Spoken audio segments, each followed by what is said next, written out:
But wait, where was I? Oh yeah, I was gonna blast off. New York City, day 4. Do you play soccer? I do not. Chatters are doing good rage baits. It's true. New York City street ball is nuts. I'm sure there are people who can watch NBA players. First of all, there is no place on the planet. Like, the only place on the planet that could potentially, like, go toe-to-toe on an average basketball court is, like, maybe South Sudan, which is the tallest nation on the planet, and we know their ball system is crazy, okay? We saw what they did in the Olympics. And outside of that, I don't think there's any single player, any single place on the fucking planet where just like an average person who never played professional basketball is going to be able to just like cook NBA players, okay? No street baller is watching an NBA player is not real. It's not going to happen. No, Netherlands is no longer the tallest. I'm pretty sure South Sudan is the tallest. Bro, put the ball in the bag and blast off. It's true, I should. All right, New York City, day 4. Fed judge blocks Trump. Birthright again. Tariff day pushed back. Go to Rucker Park. That's what I would play. For hypermobile joints, it could be don't ask me how I know. Or else trauma dump. No more cool shoes allowed. What? Push back. Brazil responds to tariffs. Are you going to be replaced off your end this week? No, I'm just going to do it. I'm gonna most likely shoot it when we're back, I think. Philippines trip would be nice. I would love to go to the Philippines. See the Swagapino gang exactly where they're at. Okay?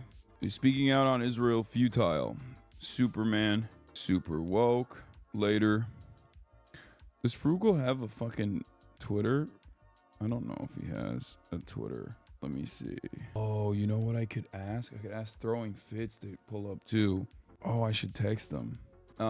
Later, Frugal aesthetics gets me fitted for the time 100 event. Get in now. Dude, New York is crazy because like every day we got stuff going on, and it's like even then there's like plenty of people that like Christian Divine I didn't get to fucking hit up, and I'm in a city, you know. There's like there's more people that I could be linking up with that I'm not even like I don't even have the time to. There's just so much activities here. And I don't know if it's like necessarily because I'm here for like a short period of time, or if it's because like or if it's just how it is. Every time I when you go back in a couple days, Zoran wins, we leave California and head to New York City. True. Is Brace also coming to Vogue? No, we're not going to Vogue. We're not doing Vogue. So are we not getting that Squeaks collab? No. But you will be getting most likely a Hassan Minhaj collab. Tomorrow's going to be crazy. It's because you don't plan shit? That's not true. Tomorrow is going to be crazy.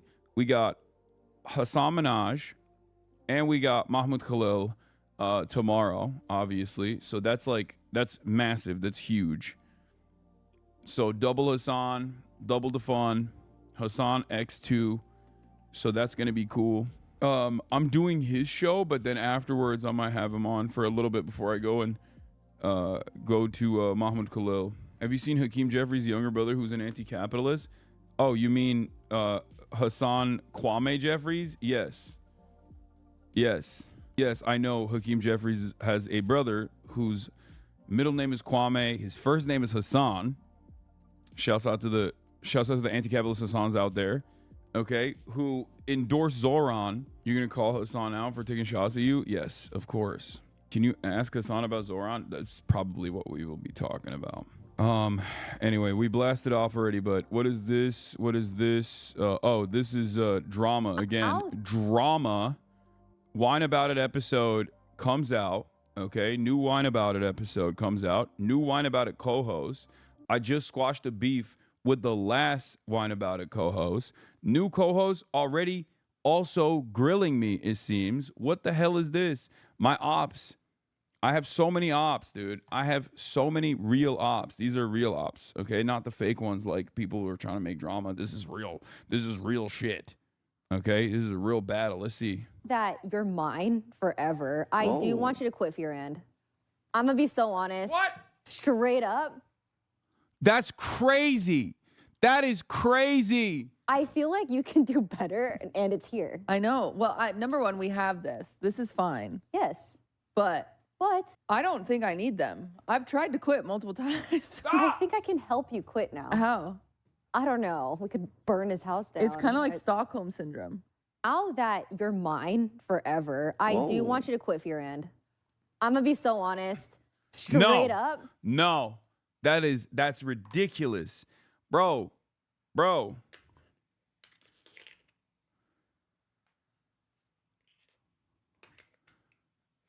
Cutie copied Kick's contract for whine about it. Bro, what the hell? Do you guys understand why anyone who takes my cutie away from me, okay, and away from our podcast, which again, she is a co-owner of, okay? Anyone who wants to do one about it, I constantly have this issue with. Like, I don't know what it is. Wait, hold on one second. Thank you. Sure. You want to get the other one? Here, I got you. Thank you. They wanted to change the flower in the room. Not sure why, but this is how it always is. Anyone that goes on whine about it is like immediately they're like, oh, cutie must be mine and mine only. And it's like, I'm not the one who's starting these beefs, okay, chat? I need you to understand. Everybody thinks I'm the one who's starting these beefs because, oh, Hassan, you hate women. It's like, no, dude, they hate me because I'm too much of a feminist. That's what it is. Flower has a mic? Yeah. Famously, I don't already have a camera in the room and broadcast everything that I'm doing, and I'm most likely also being surveilled by the federal government regardless. Yeah. Do you think RFK Jr.'s autism registry is going to actually be a thing? I'm already on lists. Put me on the fucking autism one too. Who gives a shit? Maybe they'll actually take out some of these goddamn Redditors and put them on a registry and keep them actively monitored, you know? Redditors and fucking blue checkmark Twitter reply guys who don't understand the social dynamic between friends. Like I saw something on Twitter about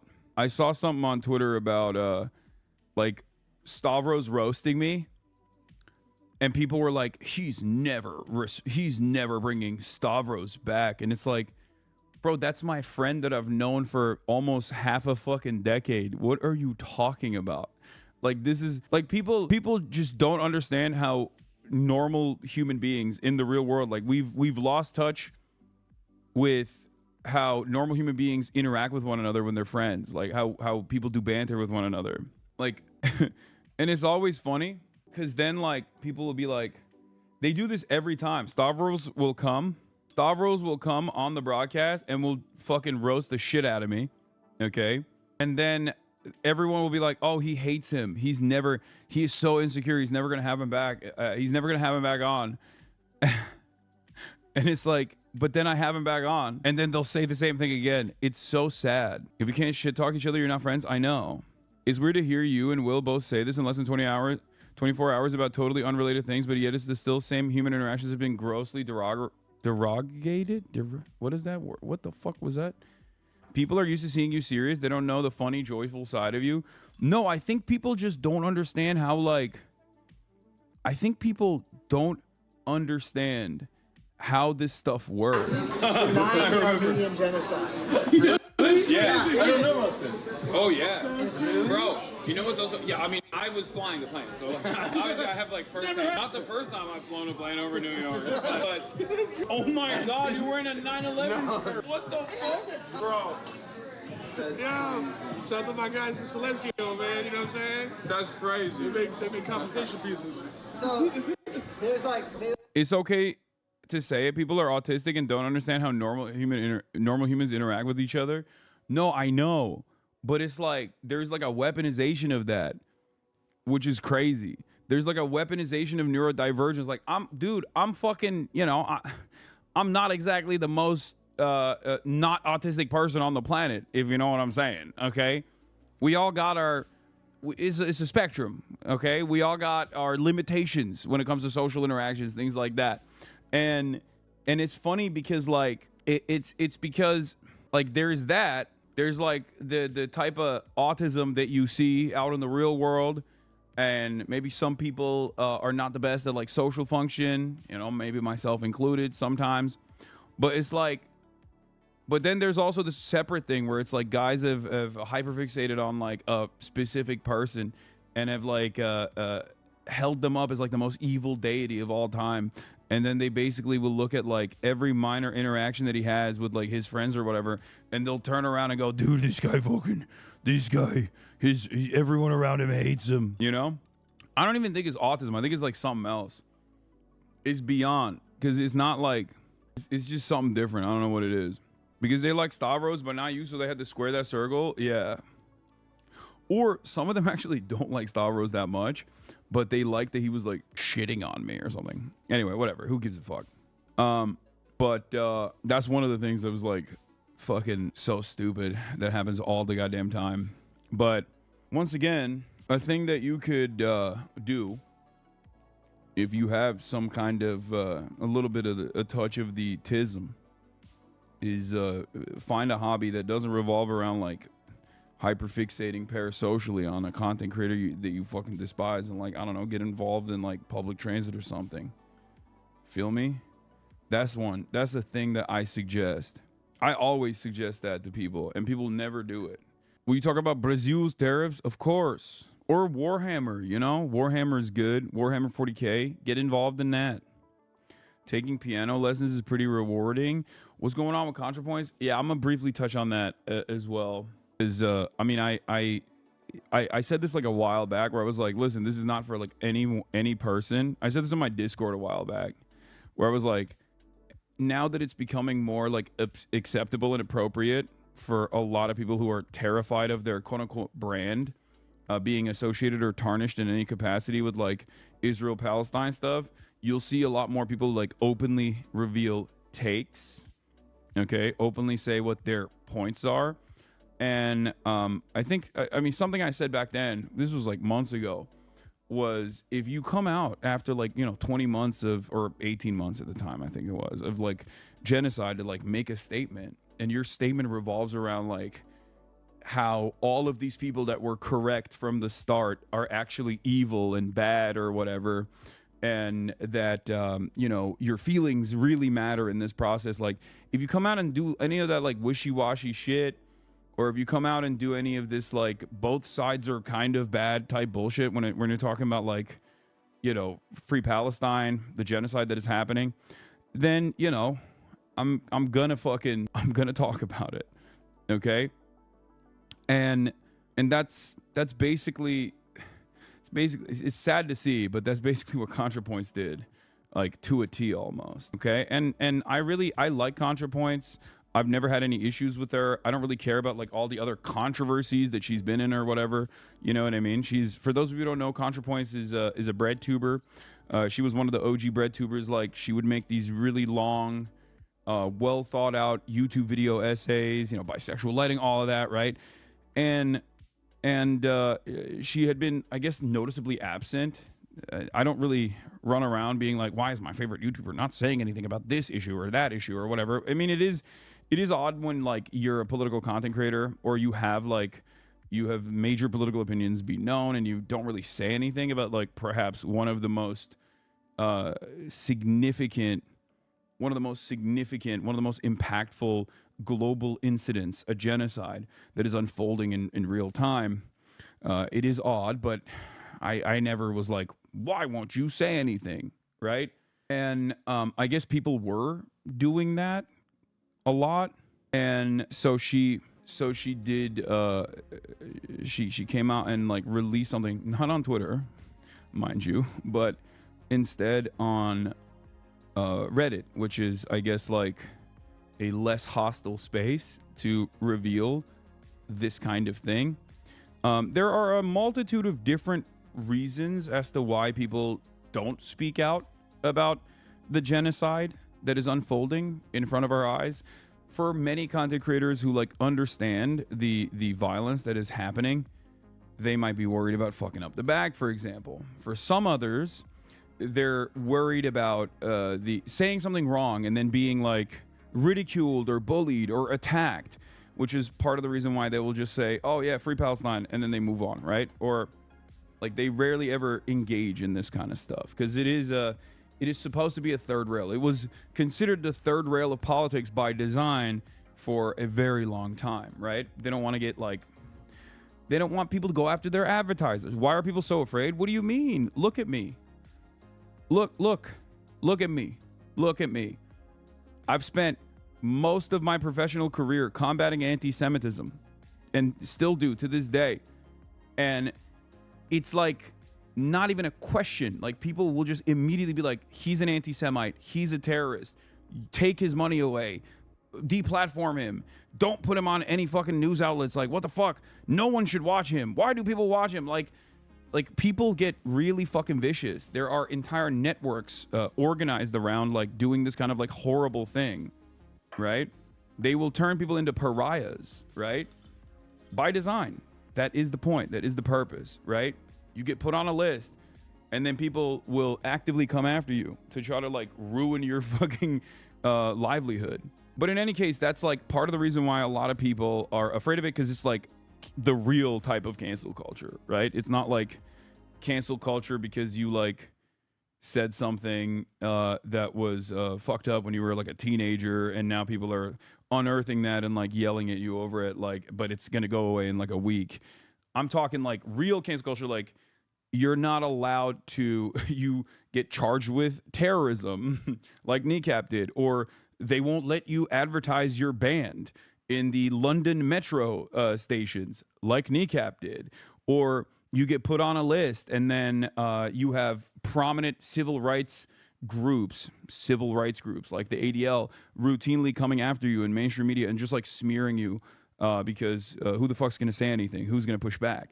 You get your visas canceled. Like, those are the real impactful, real consequential cancel culture shits, right?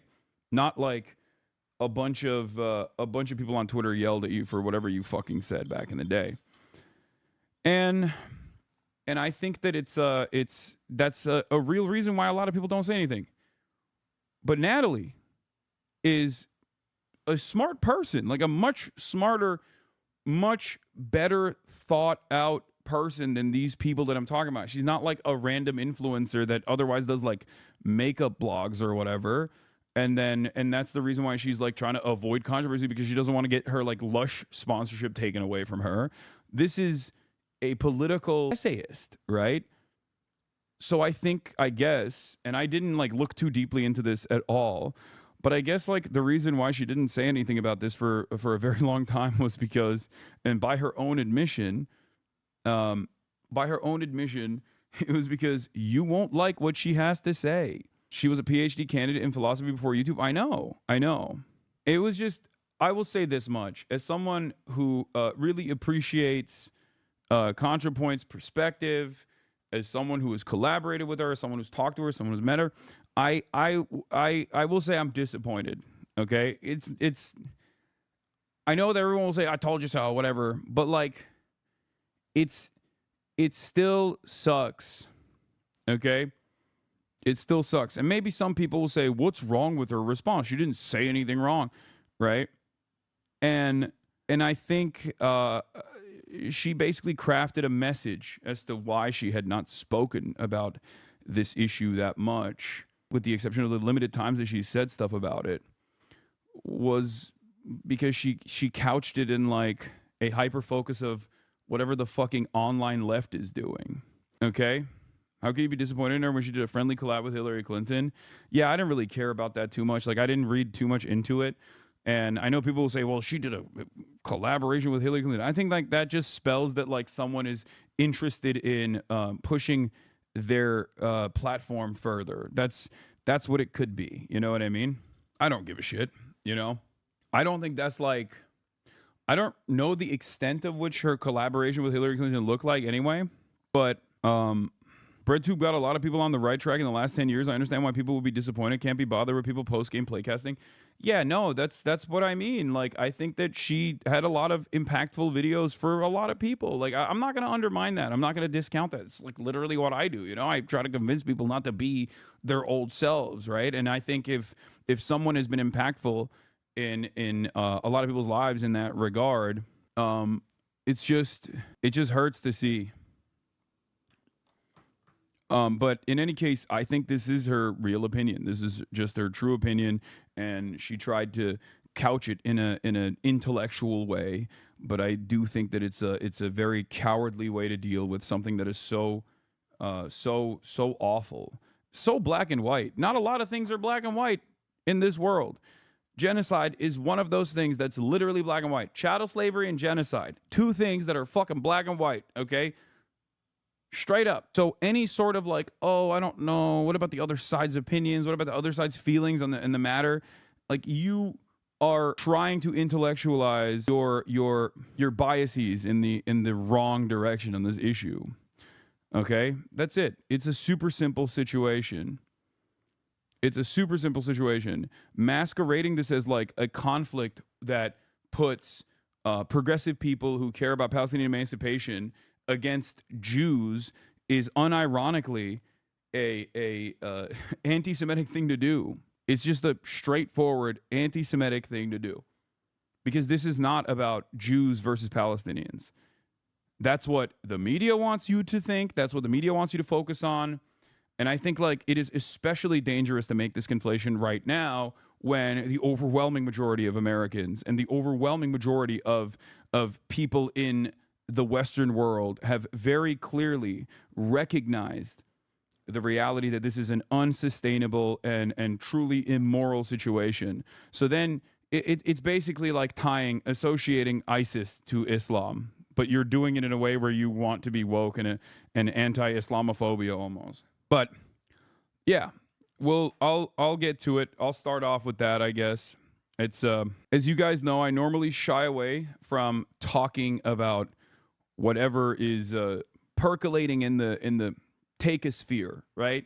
I don't really talk about like the quote unquote drama and things of that nature, but there is one exception, and that is when someone has a political perspective or a take or something, especially as it pertains to this issue.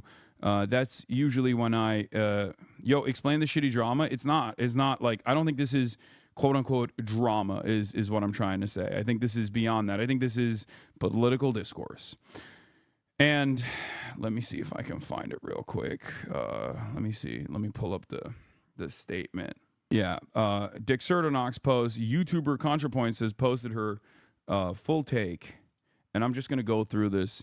YouTuber ContraPoints has posted her full take on Israel to Reddit. Okay. All right, let's open the image in a new tab because there's so much happening here. There's a lot. It's an effort post. Okay. ContraPoints, user ContraPoints. And I think like it's significant that she posted it on Reddit rather than on Twitter, because I think she knows like the environment. Like, so many leftists feel betrayed because I haven't made a video on Palestine. Do they actually want a ContraPoints video on Palestine? Will they be happy if I get in the bath and pour milk on a mannequin of Benjamin Netanyahu? No. I have posted about Gaza occasionally and have quietly given money to Palestinian aid organizations. But I think that what leftists really want is for me to join their chorus of anger. They sense some hesitation on my part and are judging me very harshly on my presumed opinions. I'd rather be judged on my actual opinions. So here they are. Is Israel committing a genocide in Gaza? Yes. Do I oppose it? Yes. Do I feel angry about it? Yes. I also feel a lot of other things.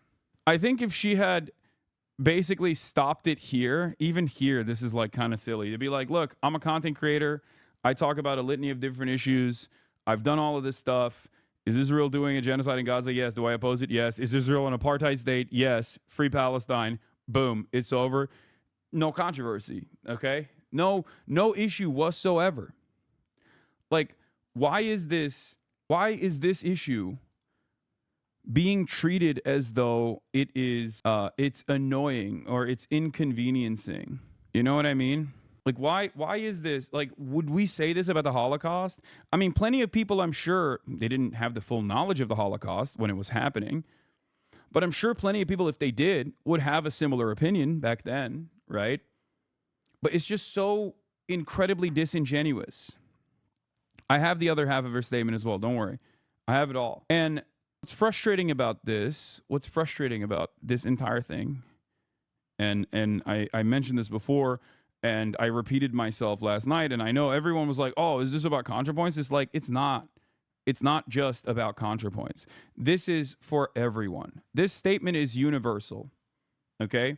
So before I get to reading the rest of this, the but and then the post but part of ContraPoint's statement, okay? Here's what my opinion is. Has not changed for the past 2 years at this point.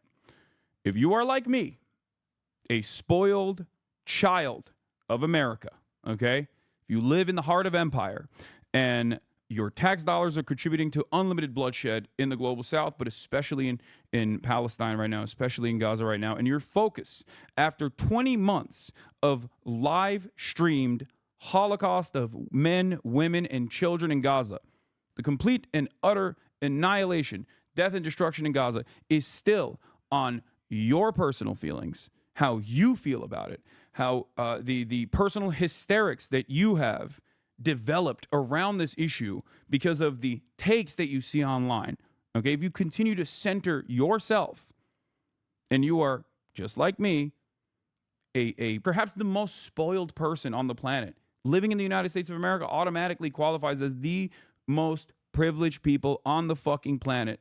Okay, anything beyond unconditional support to the Palestinian emancipatory movement, anything beyond unconditional support to the victims of genocide is ridiculous, okay? It's been 20 months. It's been 20 months. We've all seen the death. We've all seen the destruction. Stop trying to rationalize away and stop trying to normalize this death and destruction. It's not normal. People recognize that it's not normal. And our institutions are seemingly immovable. And yet we still persist, and yet we still continue to push them with the hopes that we can enact some sort of positive change, hopefully one day get some semblance of justice. But if you're not going to do all that, if you can't if you can't see Palestinians as humans, but simply victims of circumstance, okay? Simply just a group of people that you don't want to think about as people, as human beings, okay? Speak for yourself. I had a horror show of a childhood. Man, shut up. Shut up. You're doing it right now, okay? What I'm talking about is our birthplace, okay? As a part of growing up in the United States of America, you are automatically luckier than a Palestinian child. This is ridiculous. It's not even a fucking question. You would never say this about a Jewish child that was sent to fucking Auschwitz. Okay? The only reason why you feel like you can say this is because something in your brain is stopping you from recognizing these people as human beings. That's it. That is at the heart of this controversy. Okay? If you try to intellectualize why Palestinians are suffering, if you do all of this, instead of just like looking at this and seeing right from wrong, you're worse than like half of these fucking conservatives, man. Half of these conservatives who are like genuinely ruthless people, okay? Incredibly selfish people. Even they, like I know someone, okay, that is related to a person who was at January 6th. That's how much of a fucking MAGA booster they are. And they find what Israel is doing to be unconscionable. They're evangelical. They grew up with the mentality that Jews are special class people that must get Israel so that we can trigger the rapture. There are people like that that have seen the fathers carrying their daughters and their sons in plastic bags, the remains of them, and that's it. For them, it's over. How can you look at all of this as in destruction? Okay, Cutie, what are you guys talking about? Cutie, this is not drama. I'm just giving you some fucking serious shit. Cutie is Mormon also, okay? What the fuck? Cutie's not evangelical. Anyway, or former Mormon. In any case, like this is such a uniquely violent circumstance.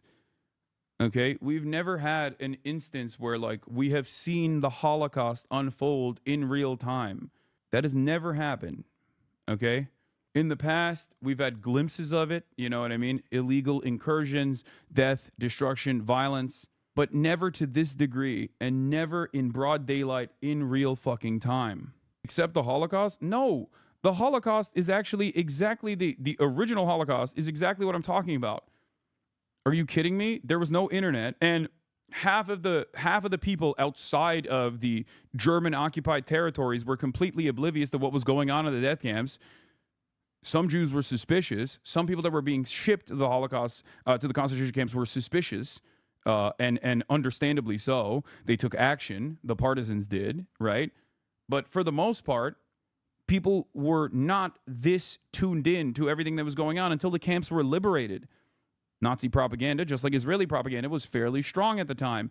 And there were also obviously technological limitations that stopped people from figuring things out.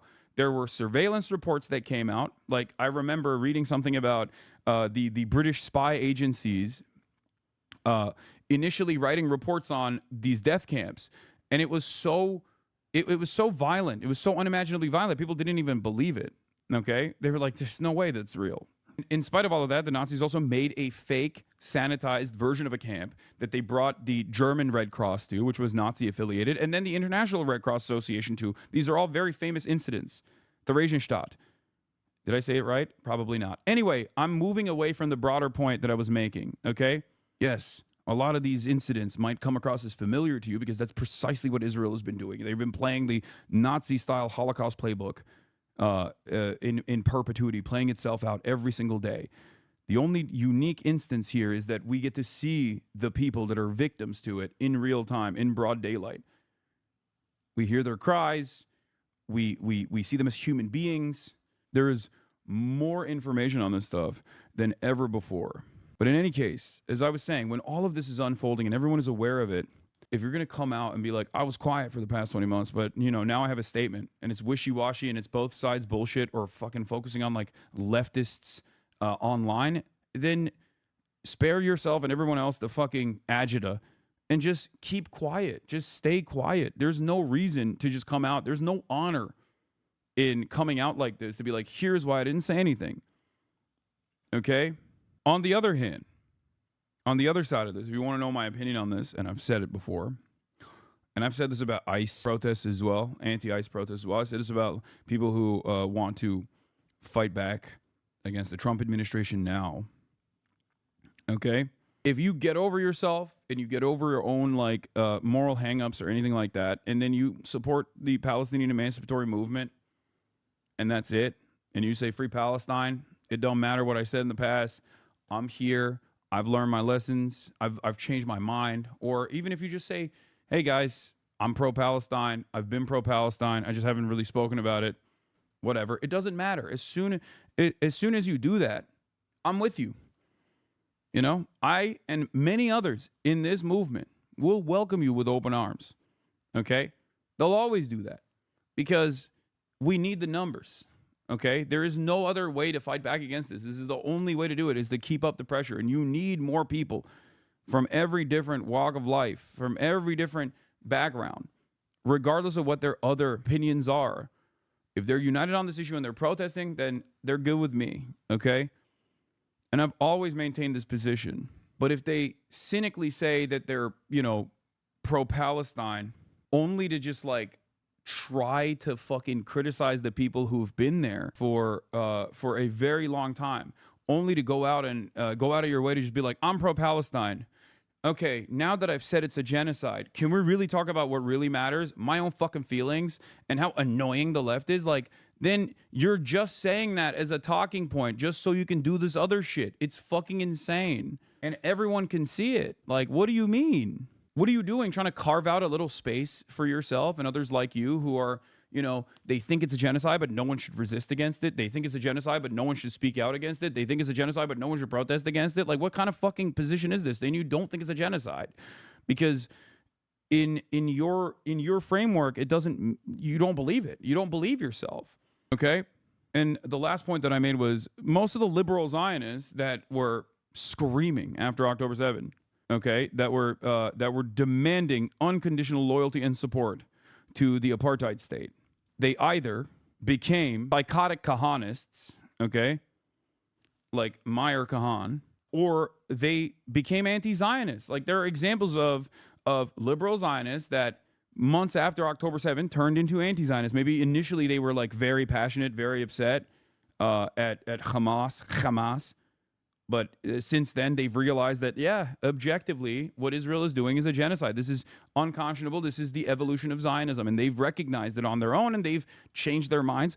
Or the last category is liberal Zionists who just stay quiet because they can read the fucking room.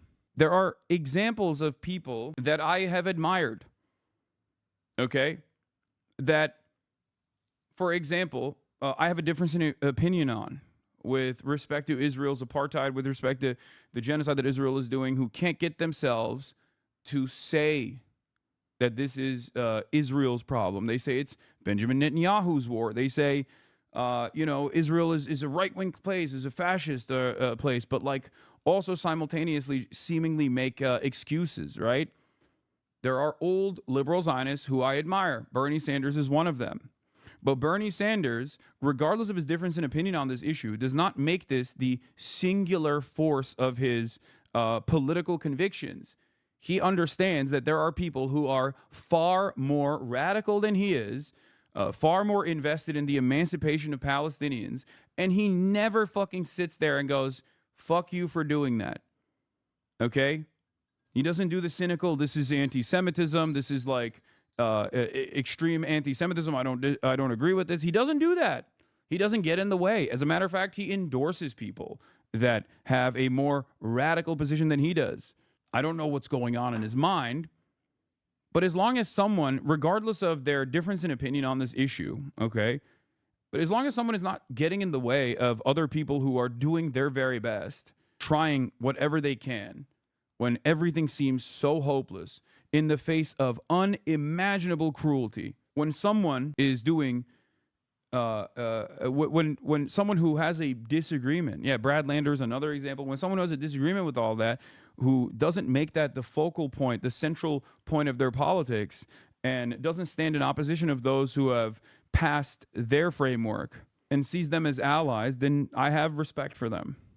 I, on the other hand, have no respect for people who are, at this point especially, still both sidesing this shit. Okay? That's crazy, man. What are we doing? You can't try to punish people for being correct early and still present yourself in a progressive posture. It is ridiculous. It is ridiculous. So, let's see what she said. As I said, is Israel committing a genocide in Gaza? Yes. Do I oppose it? Yes. Do I feel angry about it? Yes. But I also feel a lot of other things. No need to say any of this stuff, honestly. One, doom. She also, like, presented this Reddit post like one of her fucking videos, which is so crazy. Like, with the paragraph titles and everything. The week after October 7, it was clear the mood among the Israeli leaders and civilians was overwhelmingly kill or be killed. Existential panic and unstoppable lust for revenge. It reminded me of the U.S. after 9/11. There was no reasoning or protesting them out of it, nor was it politically feasible for the U.S. to withdraw aid to Israel on a time frame that would make a difference. That's just objectively incorrect, and it makes me feel like she doesn't know enough about this issue. Because there's only two options here. Either she's cynically misinforming people, or she just genuinely is oblivious to this reality, and I think it's the second, okay? The idea that well, they're just bloodthirsty, not much we can do about it, is one thing, which is also crazy. Like, just because a foreign entity, a foreign government is experiencing bloodlust doesn't mean that we can't protest that, is fucking nuts. Okay? But beyond that, ContraPoints is who said this.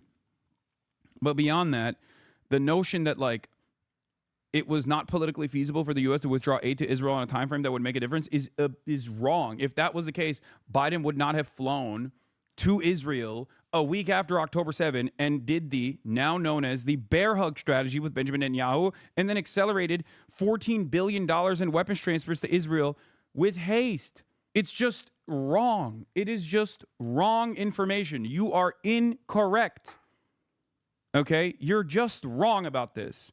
If this is the genuine logical framework, if these are the underlying premises that you are building your opinion off of, you're just wrong. Okay? This is not even I'm not even making a moral statement here. I'm saying you are wrong. 100%.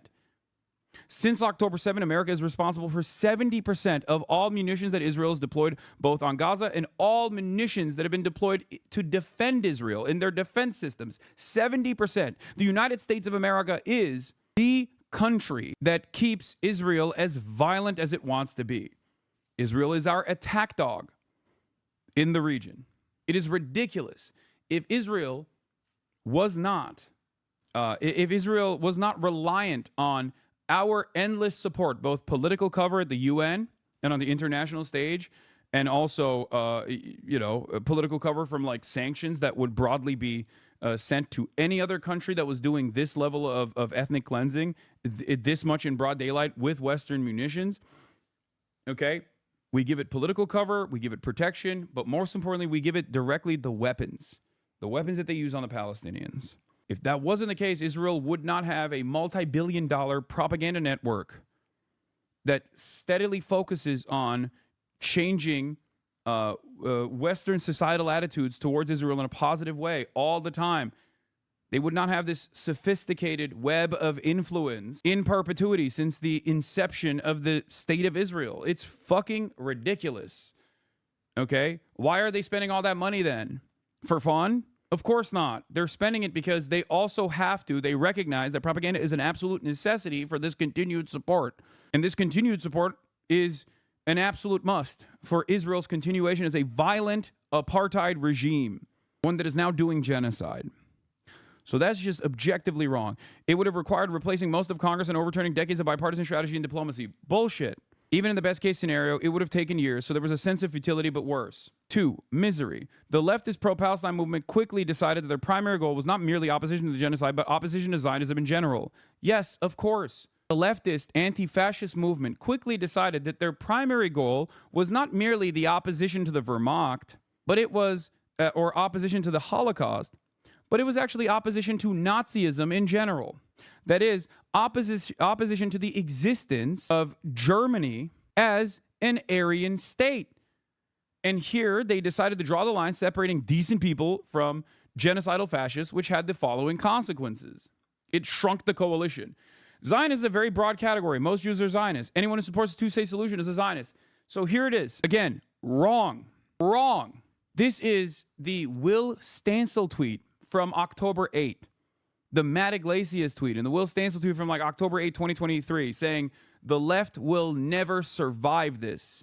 What has taken place on October 7 is so horrifyingly violent that the DSA is over. The left will never survive this. There will never be a coalition that cares about Palestine ever again. And as a matter of fact, anyone who supports this is supporting October 7, and therefore there will never be a left movement in this country ever again. That's what they were saying. That's what they were saying almost 2 years ago. Look at the situation now. The Palestinian emancipatory movement has never had this much support in the United States of America. Ever. Ever, ever, ever. Also wrong. The notion that these people that were more knowledgeable on the issue of Palestine, on who was being oppressed and who was doing the oppression, and the ideological reasons for why Israel was doing this oppression, this exterminationist policy as a direct consequence of Zionism being an ethno-religious supremacist ideology that revolves around the extermination of the indigenous population, the otherizing and the dehumanization of all Palestinians, Christian, Muslim alike, and all Arabs in general. The monolithization of all Arabs as a parasitic force is identical to the Übermensch mentality of Nazi Germany. It is the same exact type of fascist policymaking. It is the same exact type of fascist ideology. So for someone who has written extensively about the alt-right and the Nazis and whatnot, I am shocked at how someone like ContraPoints, who is very well read on this stuff, cannot put 2 and 2 together. It makes no sense. Okay? And it didn't shrink the fucking coalition at all. So you're just objectively wrong about that. When you look at the Democratic Party's base of support, I mean, the Harry Enton CNN Holy Toledo video comes to mind. Harry Enton points to Democratic Party support for Israel and Israelis shifting more than 60 points in the direction away from being pro-Israel to being pro-Palestine by 42 points. Used to be pro-Israel by 17 points. And then post-October 7, when this ethnic cleansing campaign accelerated and everyone could see it, it turned into a plus 43-point swing in the direction of Palestinians. So this coalition has grown, and I see it. I've mentioned this over and over again. We talk about this off camera as well with other people who have been talking about Palestinian emancipation for decades, myself included. Like, I have seen this environment, the information environment, and the previous methods of like squashing any sort of criticism of Israel go away. It withered away. I myself am living and breathing proof, a political commentator who is able to speak convincingly on Palestinian emancipation since October 8, 2023, without being utterly destroyed. You have hundreds of thousands of people in European capitals taking to the streets, demanding an end to this bloodshed. This is unheard of.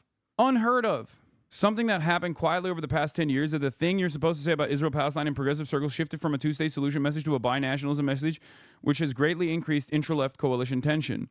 This is on October 13th, 2023, when the spectrum of opinion ranged from stridently pro-Israel but pays lip service to the two-state solution to fired up about Israeli human rights abuses and the need for a Palestinian state. It's easy for people who don't really care, most people, to fudge it. Once you raise the stakes for what counts as sympathizing with Palestinians to the level of from the river to the sea, you generate a much more polarized debate that can't be fudged. A question that I find generally interesting in politics is, when does it make sense to try to deliberately polarize an issue? It's not never, but it's also not always. And I think the practical upshot of this particular polarization dynamic is going to be bad for Palestinians. Note, for example, that Israel-Palestine is the only issue I can think of on which Joe Biden has positioned himself to the right of Barack Obama. He was wrong, objectively. He was wrong on this. But it's especially crazy to me to be wrong on this 20 months after the fact. Matt Iglesias is always wrong, okay? He's always the first to be wrong. How are you going to be the last to be wrong?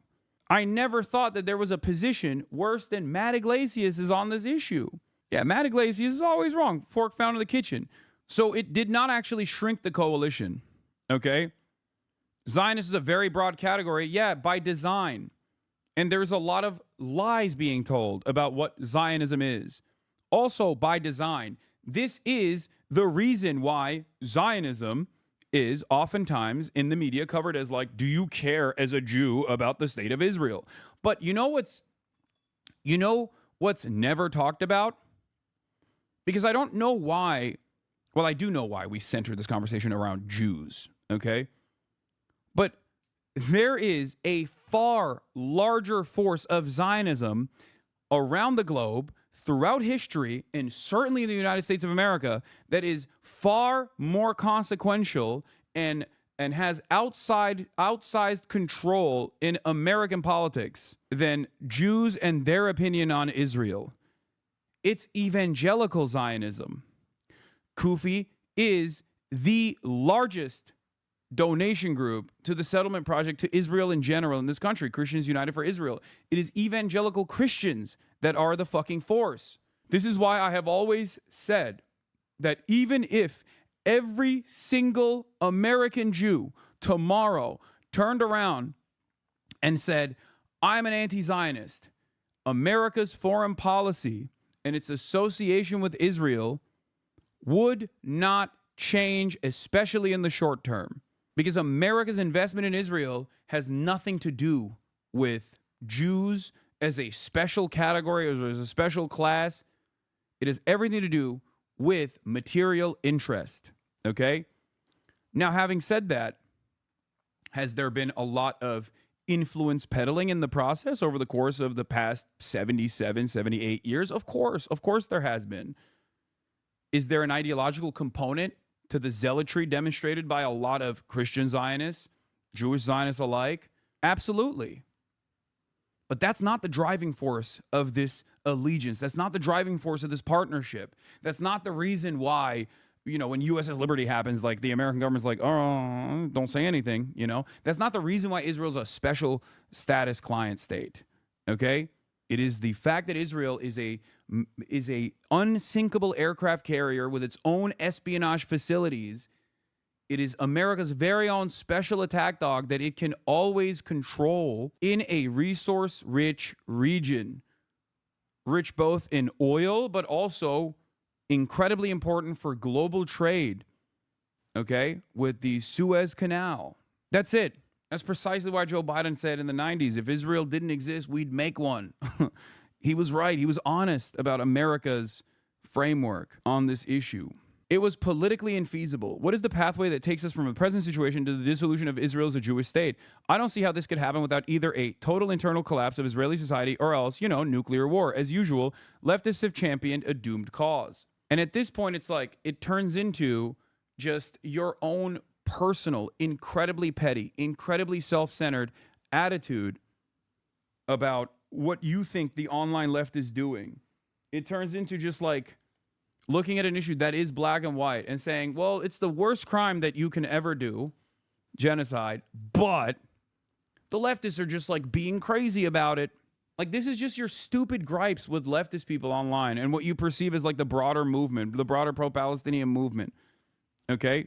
The internal collapse of Israeli society is going to happen. It is inevitable because it is built on the foundation of ethnic cleansing. Okay? It is propped up. It doesn't have the chattel slavery and the colonial extraction that the American government had, where it could have completed its ethnic cleansing as America did to the indigenous population here and then continue on with its imperial project. Okay?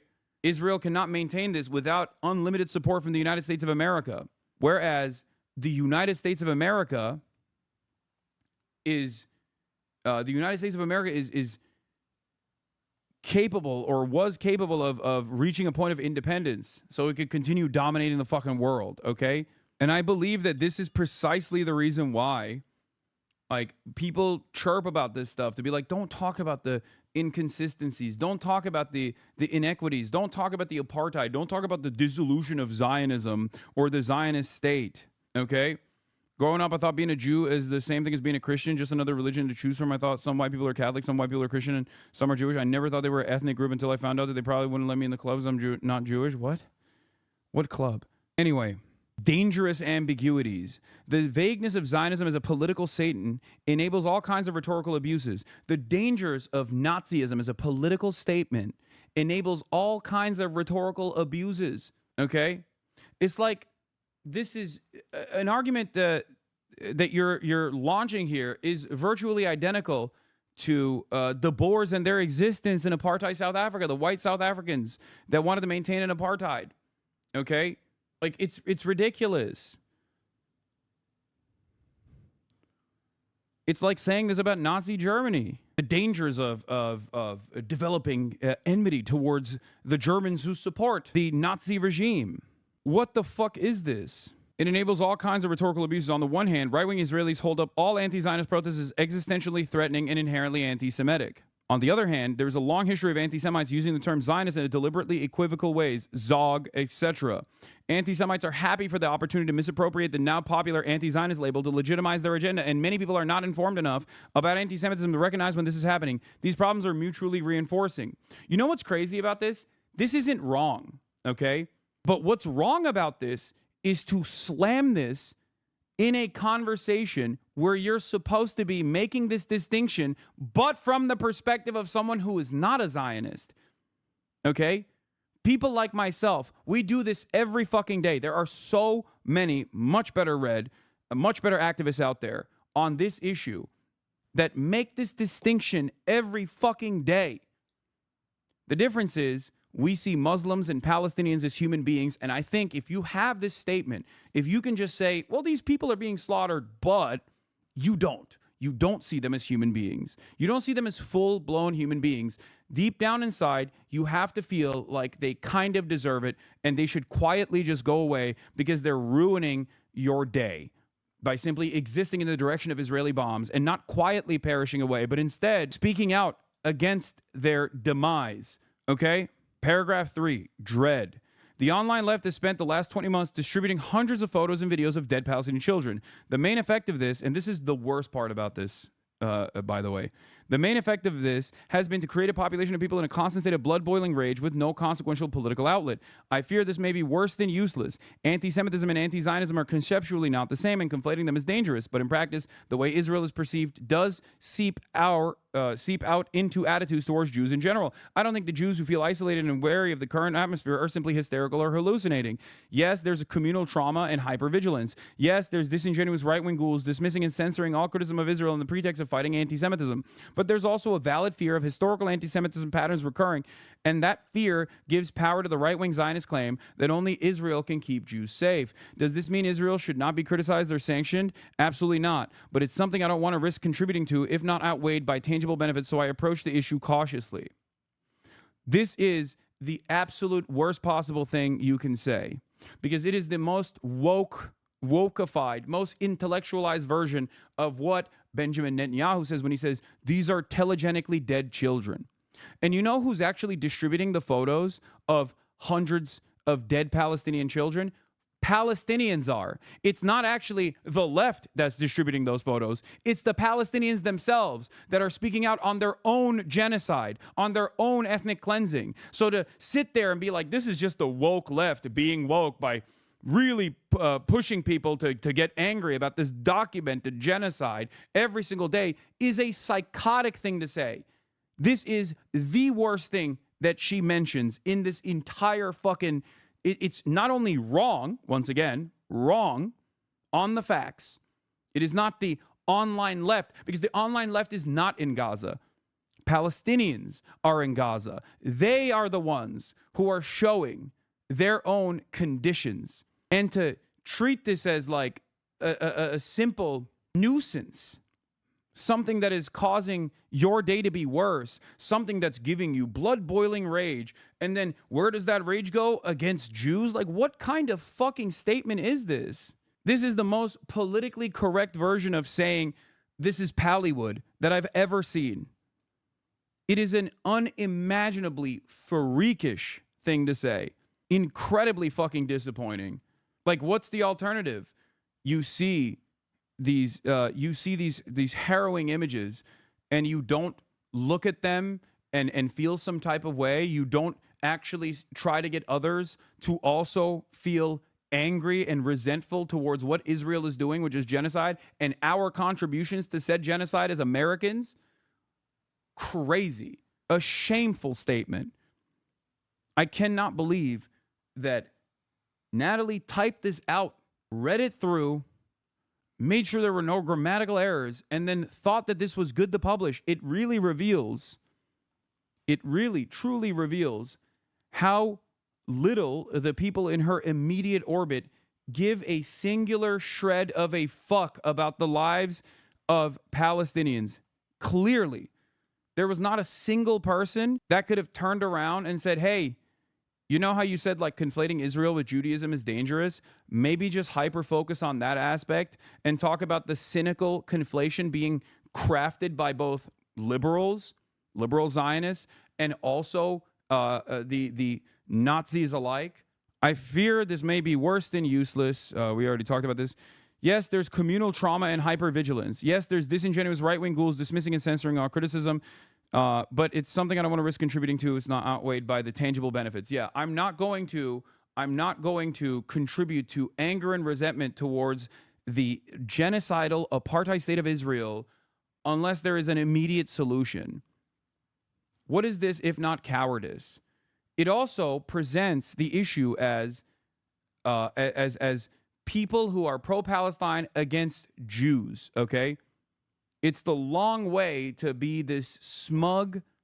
It's the long way to take this like vapid, self-centered, incredibly smug attitude while talking about how, you know, every time you're doing, you know, activism or what you think is activism, when you go out to the streets and you protest against Israel, or you say Zionism is fascist, which it literally is, right? Every time you say the truth about Israel, every time you say the truth about Zionism as a political ideology, okay, as an ethno-supremacist, exterminationist political ideology, you're actually harming the Jews.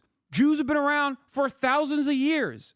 Zionism has been around for 78. Well, longer than 78, but Israel's been around for 78. Zionism has been around for a little bit longer than 78. The fuck do you mean? This conflation was deliberate, and it was a relatively new phenomenon. The notion that you would also come out with this statement after 20 months, hundreds of thousands of dead Palestinians. Every single day we see 50 Palestinians being shot at that are starving at a American Israel backed fake charity scheme because they've cut off all aid distribution into the Strip so they can do perfidy and use aid as a military mechanism to further displace and to further kill the Palestinian population, to make it impossible to survive in the Strip, so they can inevitably move them to concentration camps in Rafah and then move them away from the Palestinian lands into the Sinai Peninsula or wherever, probably the UAE. The idea that the idea that this had anything to do with Judaism is fucking psychotic, but to say that 20 months in is extra crazy. It's literally this, but with better language. Hi, someone with heavy food sensory issues here. Frosted mini wheats are one of the only things I can actually consume regularly and not get sick from. Guilting people who can't support boycotts is ableist as fuck, but y'all aren't ready for that conversation. It's like, yeah, basically. But it's a far more severe situation because it's about genocide, like centering yourself amidst this like ongoing genocide and your own feelings and your fears, your hysterical fears that you have cultivated, instead of correcting people who have these hysterical fears that they represent, that they demonstrate on a regular fucking basis, and try to convince them, as your job is to convince people when they're wrong, right? If you are a essayist on fucking YouTube, this is your job. Your job is to literally tell people that they might be a little crazy, or in the nicest ways possible, nudge them in the appropriate direction. That's what I do. That's what you're supposed to be doing as well. Aren't you supposed to be de-radicalizing people away from the alt-right, from Nazi-style ideologies? That's what I've been doing. What happened to you? Where did you go? There is no difference here. Bitterness. There have been so many controversies, some of it like intra-community, with respect to like takes that ContraPoints has had throughout her career that I have never really paid too much attention to. You know, I have not. I've thought that she is an overall positive figure that plays a formative role in crafting lengthy, visually appealing arguments that can reach a lot of people and change their minds. Okay?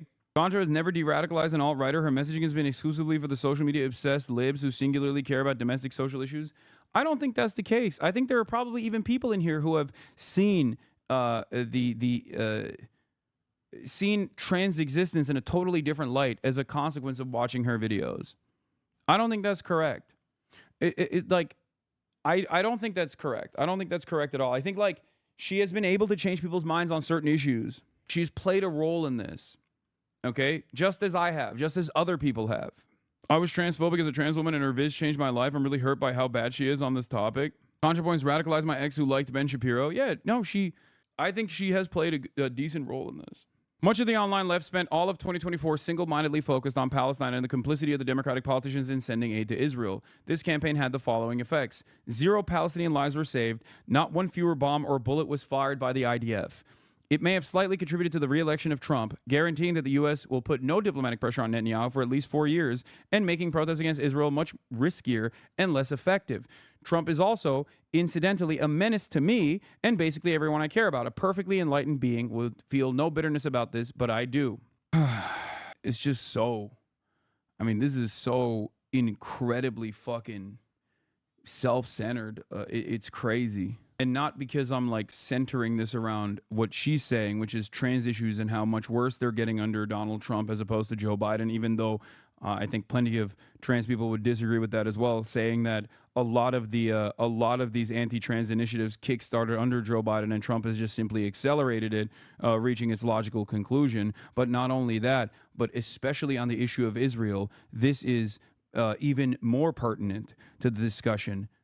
She is completely incorrect on this, not on the trans issue side, but she's completely incorrect on what she is saying about, one, the singular focus of the left. At least here, a lot of people would say that I was singularly focused on Palestine. It was not the case, okay? There were a litany of criticisms that I had about the Kamala campaign and a litany of criticisms I had about the Joe Biden administration, okay? Gaza was certainly an important part of this because it's a fucking genocide, okay? But it is crazy that, like, there is no logic here, because you should be mad at the people in power.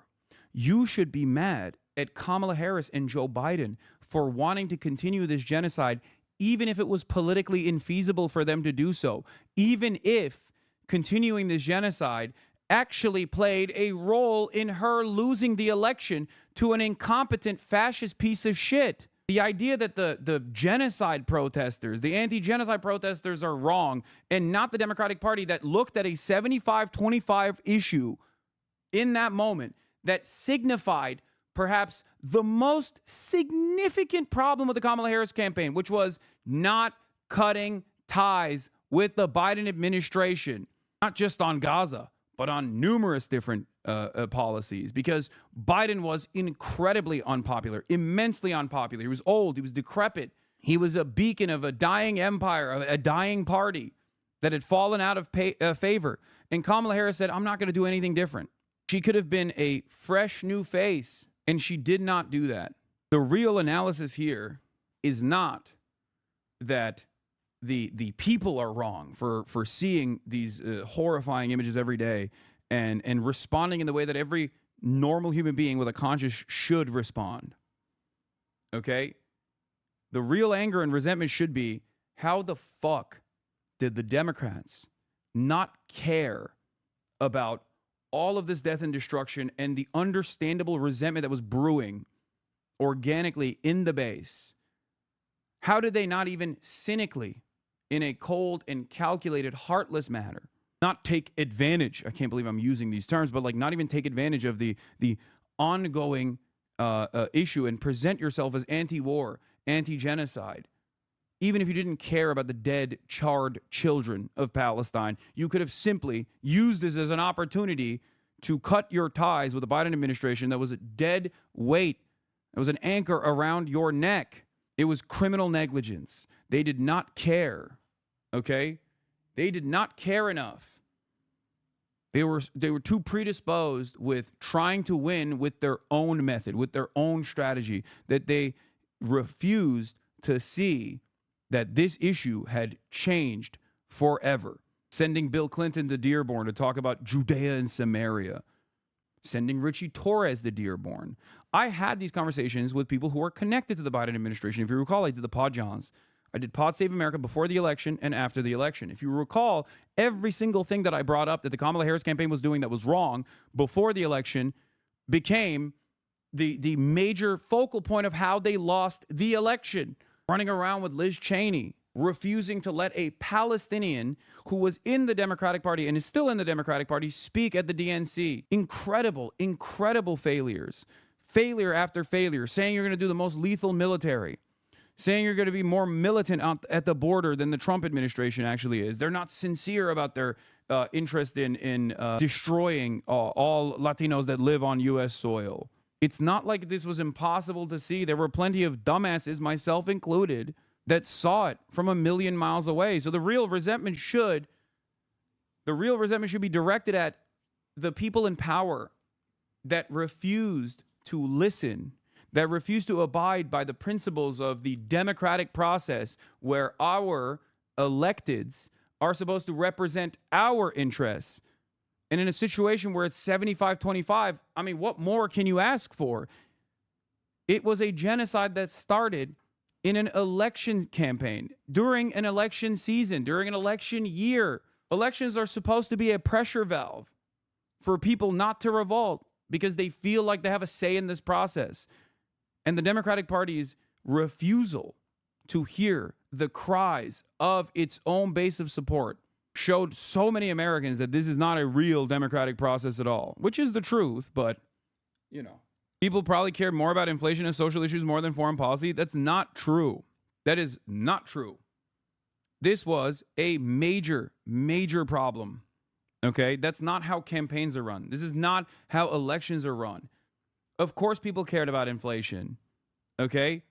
Kamala Harris had no good solutions to that either, with the exception of grocery prices.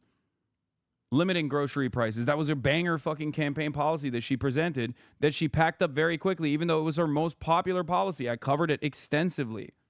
Okay? But if you want to look at this not as simply Gaza, but from a more holistic perspective, Gaza is yet another glaringly obvious representation of Kamala Harris's inability and disinterest in cutting ties with the anchor that was around her fucking neck, the Biden administration. The very fact that she was presented as an alternative in this unceremonious, truly unique, unprecedented way should have been the major reason as to why she has to quickly cut ties with the administration she was a part of and utilize the limited amount of influence and power she has as the vice president at the time to make some changes, to give assurances to the American public that she will be different. It is crazy. The idea that foreign policy is, in America especially, is separate from domestic policy is stupid, because every single dollar spent on a bomb, spent on a rocket, spent on rockets that Israel deploys on the Palestinian population is a dollar that could go back to you. It could go back to your roads. It's a dollar that could be spent educating your kids. It's a dollar that could be spent building schools, factories, fixing the roads, building better infrastructure. So make no mistake, it is a lie that people say when they say, oh, foreign policy is a separate thing. No, of course it's not a separate thing. They want you to think it's a separate thing. They want you to think that these things are not directly connected to one another. That is by design. Trump is also incidentally a menace to me and everyone I care about. None of this is the fault of Palestinians, of course, who are overwhelmingly the victims here. Oh, thanks. Thanks, Natalie, for saying the Palestinians are overwhelmingly the victims here. I hope that someday American policy will shift in their favor, and I will continue to support that cause. TLDR, I see the situation as bleak, intractable, extremely divisive, and devoid of any element that could be appropriately transformed into political entertainment. That's why I haven't made a video about it. Hopefully it goes without saying that these are just my thoughts. I'm sure other bread tubers, in air quotes, have different opinions. So that was their take. And of course, when this unfolded on the timeline, everyone fucking lost their minds, partially because ContraPoints is a trans woman, so obviously anything that a trans person says gets amplified a million times over by transphobes and you know, everyone else, of course. So there is that. But what I don't understand about the entertainment part of this is that, are you doing entertainment when you talk about trans issues? Is this not an existential issue for you?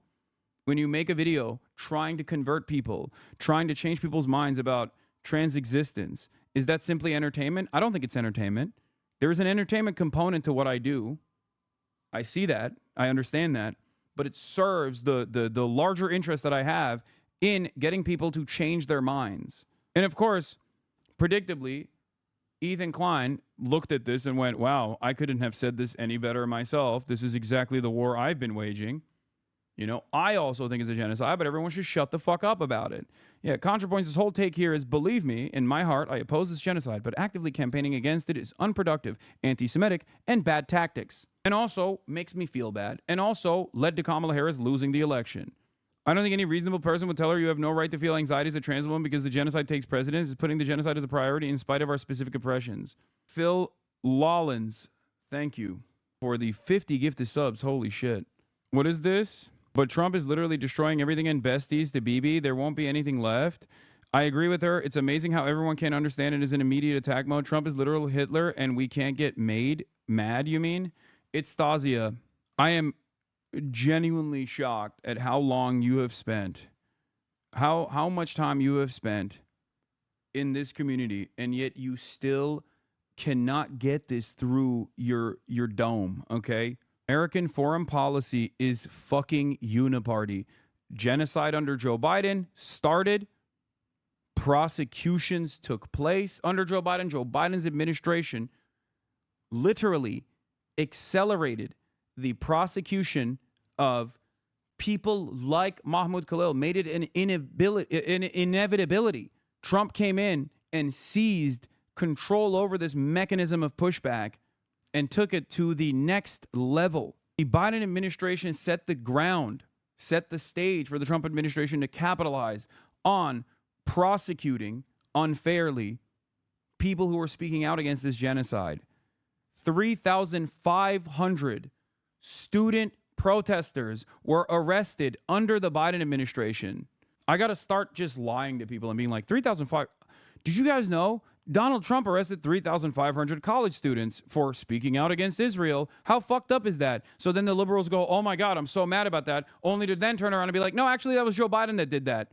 Of course, things are worse under Trump. No one thinks that Trump is not going to be worse than Biden. He is worse than Biden. Everyone knew this. I knew this. I didn't want Donald Trump to win for this reason. That's why I kept criticizing Kamala Harris, because I thought maybe something would fucking stick. Maybe these guys, enough of the fucking staffers that are in here, would be able to like elevate the issue.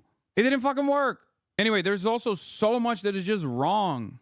Interesting how the left are two unreasonable people never seem to center the thoughts, feelings, or opinions of actual Palestinians themselves. It's not the left that were sharing the images of dead children. It's the Gazans desperate for someone to witness them. This has led to some very cool replies that just stop buying Starbucks, blah, blah, blah. Okay, whatever. The rest of it is stupid.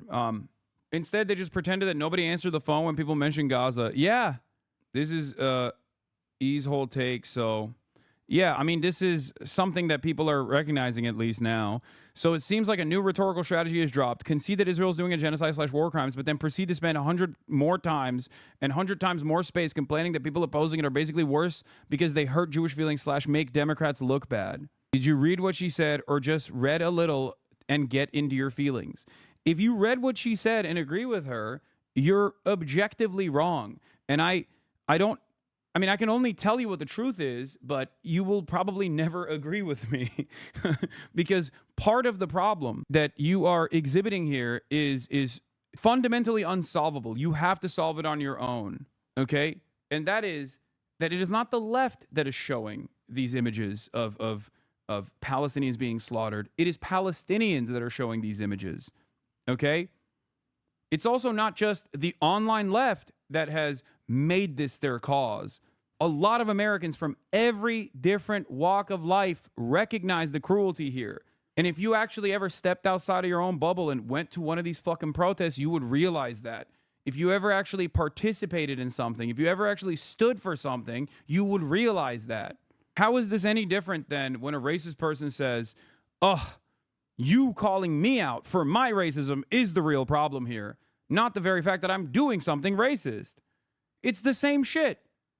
You showing me what my tax dollars are doing to the Palestinians is hurting my feelings, and it's politically unsolvable. I've completely given up. It's nihilistic, and you should give up too. That's what this is. Just let them die. Why do you make this a bother?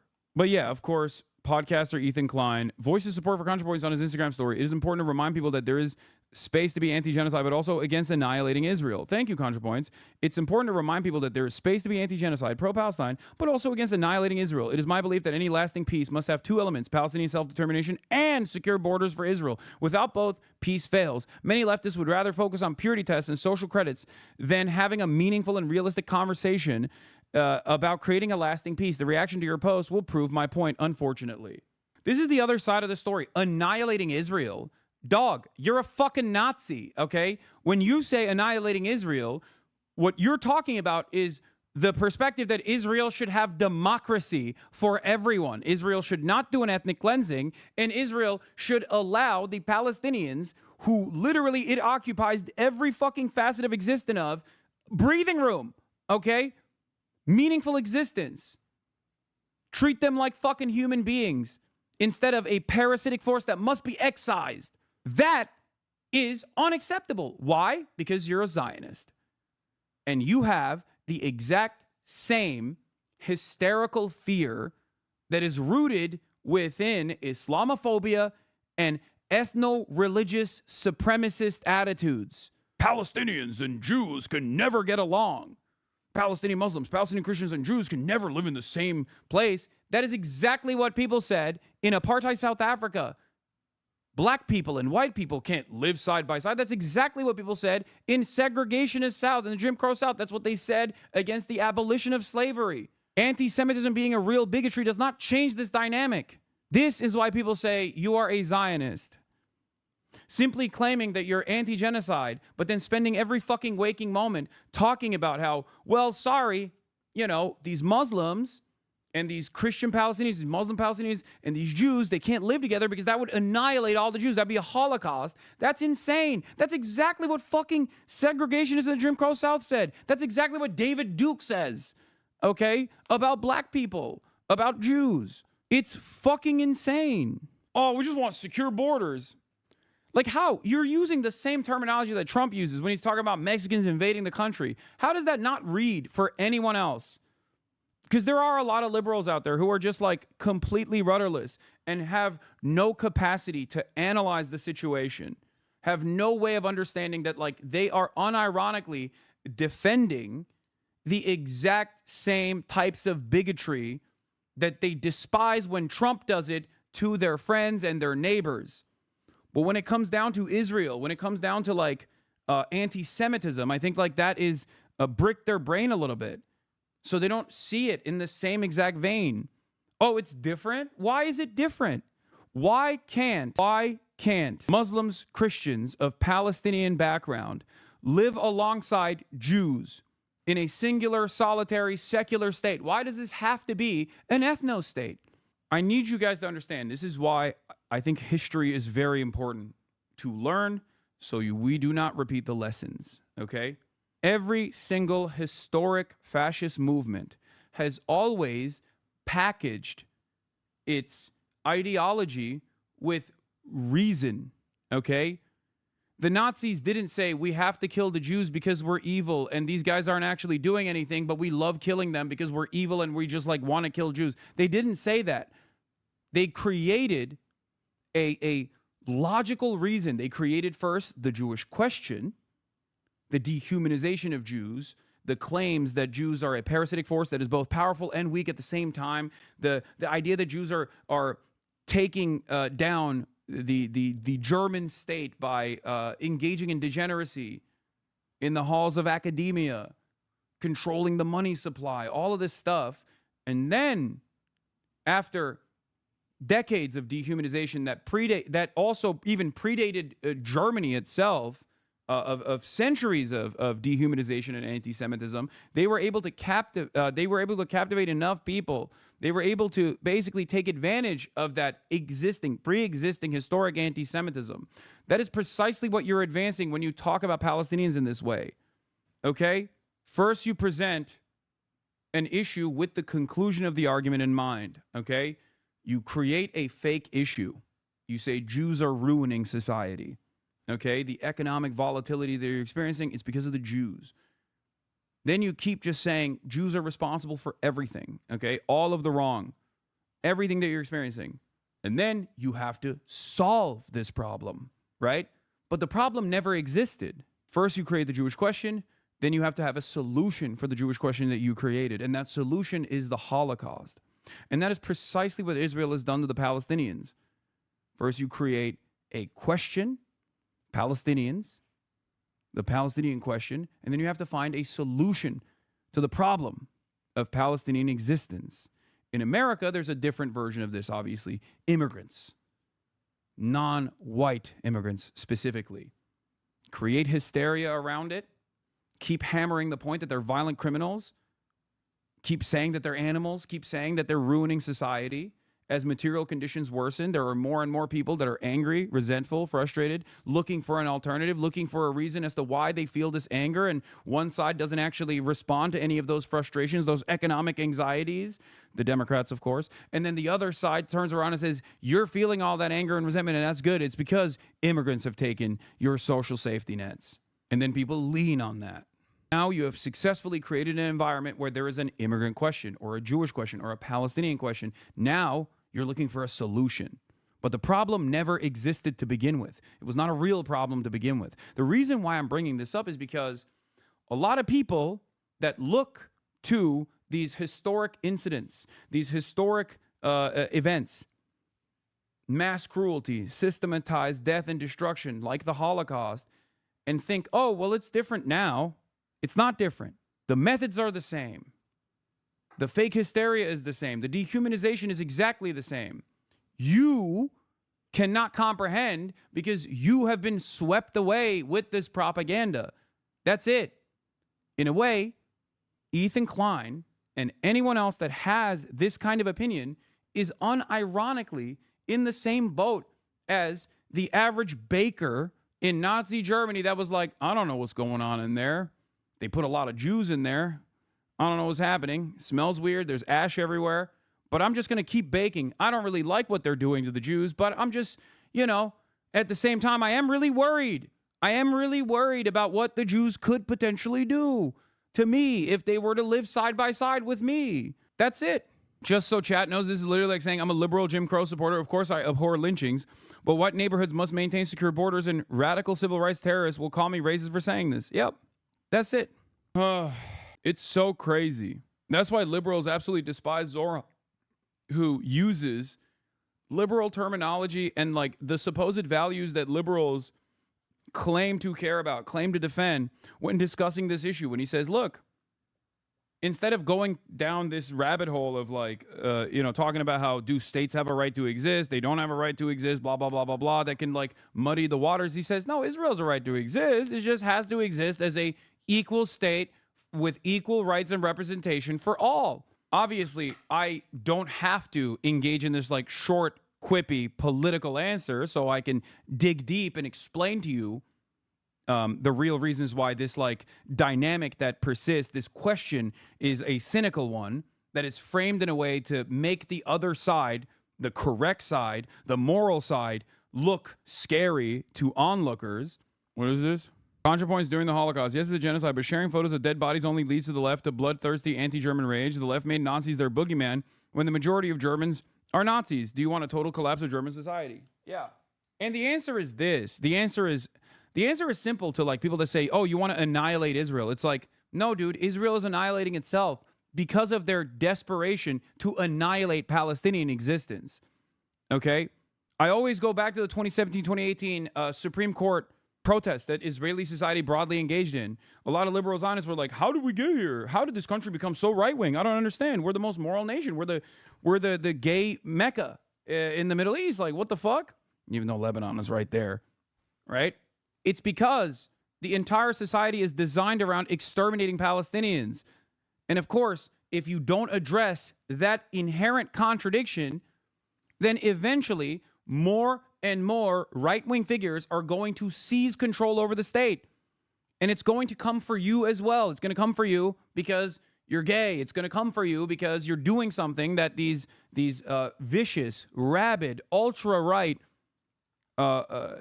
politicians, Jewish Nazis, don't want you to do. That's why these polls are also crazy that like people avoid responding to. New poll, Hebrew University shows roughly 82% of Jewish Israelis agree with the genocidal idea that there is no innocence in Gaza. Yes, the primary contradiction of settlement will result in worsening violence. It's a death cult. Exactly. Fascism, and I know Natalie knows this personally, fascism is a suicidal ideology because it requires the consistent extermination of an outgroup at the behest of an increasingly shrinking in-group. That's it.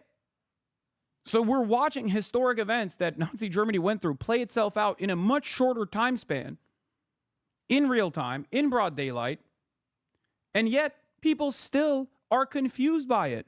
It's crazy. And yeah, you got like, liberals trying to intellectualize these statements. Something I'd like to add is that I personally find the focus on labeling it a genocide makes it harder to build stronger coalitions. What coalition are you building with someone that has seen this genocide unfold that still says it's not a genocide? I don't need somebody to consider it a genocide specifically to work together to stop it. I need them to consider it wrongful, unjust, horrifying, and worth fighting against. While I might not be happy if we disagree beyond that, I can live with it if we make meaningful change. Something that I value a lot more than internal purity testing. This is not internal purity testing. If you can't even fucking recognize it as a genocide, then why? No one is going to go out. Seemingly, even people, apparently, that do consider it a genocide, still spend most of their time shitting on people who are trying to do something. I posted a similar comment. The label flattens discourse. It allows any means to the ends of ending genocide, because it is true. That's the reality. Because it is a genocide, and it does allow any means to end said genocide. And that's what scares these people, okay? That's what it is. Because God forbid you actually have to see the fucking humanity of all of those people that are there, all those people that are trapped in Gaza, fighting back against people that you feel closer to, the Israeli occupying force. That's it. You don't want to find yourself in a situation where you think these guys are ISIS style. Ironically enough, they don't think Israel is ISIS. They think the Palestinian population is closer to ISIS because, you know, scary Muslim, Arab, right? Like, you don't want to close your eyes for a brief moment and try to, like, center Palestinians in this conversation. Close your eyes for a brief moment and imagine what it would be like to be in the shoes of an orphaned child that has nothing, that has been left with nothing because of this brutal, oppressive apartheid state that sees this child and his family as parasites, that is doing everything in its power to exterminate them, slowly but surely torture them. And then you take up arms to defend your family, what remains of your people. You are not conditioned into seeing the humanity of Palestinians, the humanity of Muslims, the humanity of Arabs, because, God forbid, you recognize them as human beings with their own dreams. Okay? God forbid you recognize them as human beings who, of course, are going to be pushed into a corner only for so long until they try to fight their way out of it. You can't see that. That's why so much of this conversation goes back to the basics. Recognizing Palestinians as human beings and not just faceless bystanders and victims on the side. Hamas is not an alien force, okay? The Palestinian resistance is not an alien outsider force that unilaterally decides to do certain things and put the lives of Palestinians at risk by angering the great state of Israel. Like, that's a ridiculous assessment to make. They are the orphaned soldiers of Palestine. They are the people whose parents have been slaughtered, okay? They're not outsiders. They're Palestinians. And there might be disagreements in the methods that they utilize, okay? Of course. Of course there are. But nobody deserves genocide. Israelis don't deserve genocide. They are the ones doing a genocide. That is how unjustifiable genocide is. That even a genocide in retaliation to genocide is still unconscionable, is still unjust. That's it.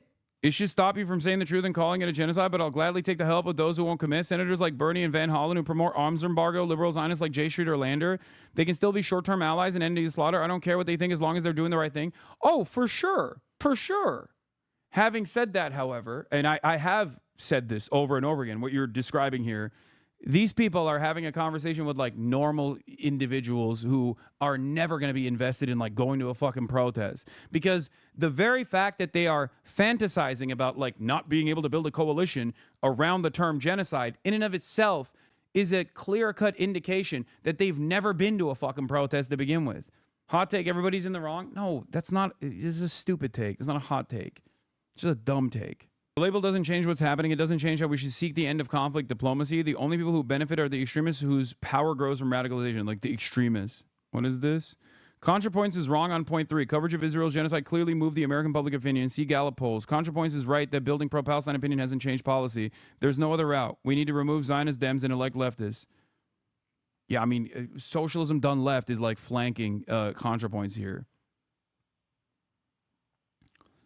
The coalition that these guys are talking about that they can't build already exists. They're just not a part of it. And that's the reason why they're speaking on it as though it's untenable. Okay? That's my point. If you're having this discussion, that means you have never participated in this.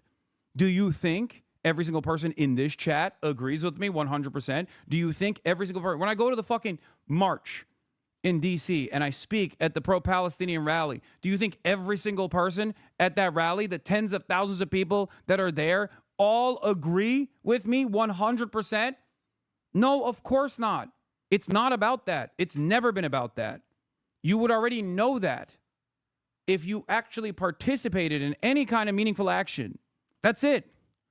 There are people who are even liberal Zionists that move away from those positions eventually, but there are plenty of people, both in American politics right now broadly, that are unfortunately, some of the most radical people that we have are liberal Zionists in American politics, okay? And then there are those like Zoran who are anti-Zionists. And we see how the media and politicians alike treat them. But the idea that this is like supposed to be purity testing is idiotic. Okay? That's why I always say, look, you can have disagreements with me on this stuff. Okay? But when you become opposition, when you become a hurdle that I have to clear to get my message across, then you're no longer with it. That's why I always talk about Bernie Sanders, who I have disagreements with on this issue, on the issue of Israel. And yet I don't make this a larger problem because he does not. Bernie Sanders could spend every waking moment. He's the most popular Jewish elected in the country for the past multiple decades. He could be spending every waking moment talking about how scared he is for his future generations, for his grandchildren who are also Jewish, how scared he is about the rising tide of anti-Semitism and how it's sweeping away political discourse, and how people who are pro-Palestine are actually cynically saying they're pro-Palestine and they just want the annihilation of the Israeli state. He doesn't do that. He doesn't do that at all. The reason why he doesn't do that is because I think he understands that there is validity to the claims being made by those who are more radical than he is. He does not shy away from endorsing people who have a different position on this, a more radical position than he does on this. I don't know why H Bomber Guy is catching strays on this. I feel like he's not. Am I wrong? H Bomber Guy, people have been like talking about as well. The Cumtown Boys have been more vocally supportive of Palestinians and use their platform more progressively than philosophy tuber H Bomber Guy, who said fuck all and ContraPoints, who's just fully Zionist. I don't think that's the case, but maybe I haven't really been paying close attention. But I feel like H Bomber Guy just doesn't say anything at all. He just doesn't like really tweet or post anything ever. Whereas what do you call it? Philosophy Tube has, I'm pretty sure, posted about it. Cavernicle mentioned him in his video that also included ContraPoints. Is that what happened? Is this why this whole event unfolded? Because he made a YouTube video about this? The death of BreadTube, creator responsibility in Israel. Go from one of the OG BreadTube creators. God damn, dude, this video. So how did ContraPoints go from one of the OG BreadTube creators? What is happening here? And there we have the heart of it all, drama slop. I don't think Cavernicle is drama slop. What is happening Just, here? you know, have other things in your mind you want to talk about, and YouTube is blocking ad blockers. So how did ContraPoints go from That's one of crazy. the OG BreadTube creators? What is happening? I have the Big Joel that I want to talk about as well. To the subreddit discussing if they should Fuck, I have to pee. completely ban her content from being posted there. That is something I want to talk about today, and this video has actually been in my head for the longest time. I'm still peeing. Goddamn. But I made a decision a couple weeks ago, like, not to make it, and I just thought it wouldn't be helpful. And sometimes, holy fuck, that was crazy. you just, you know, That's the longest piss of my life. You've got to use Firefox for YouTube. Chrome is trash now. No, I think it's because the internet Wi-Fi is ass. Adblock still works flawlessly on YouTube if you use Firefox. Okay.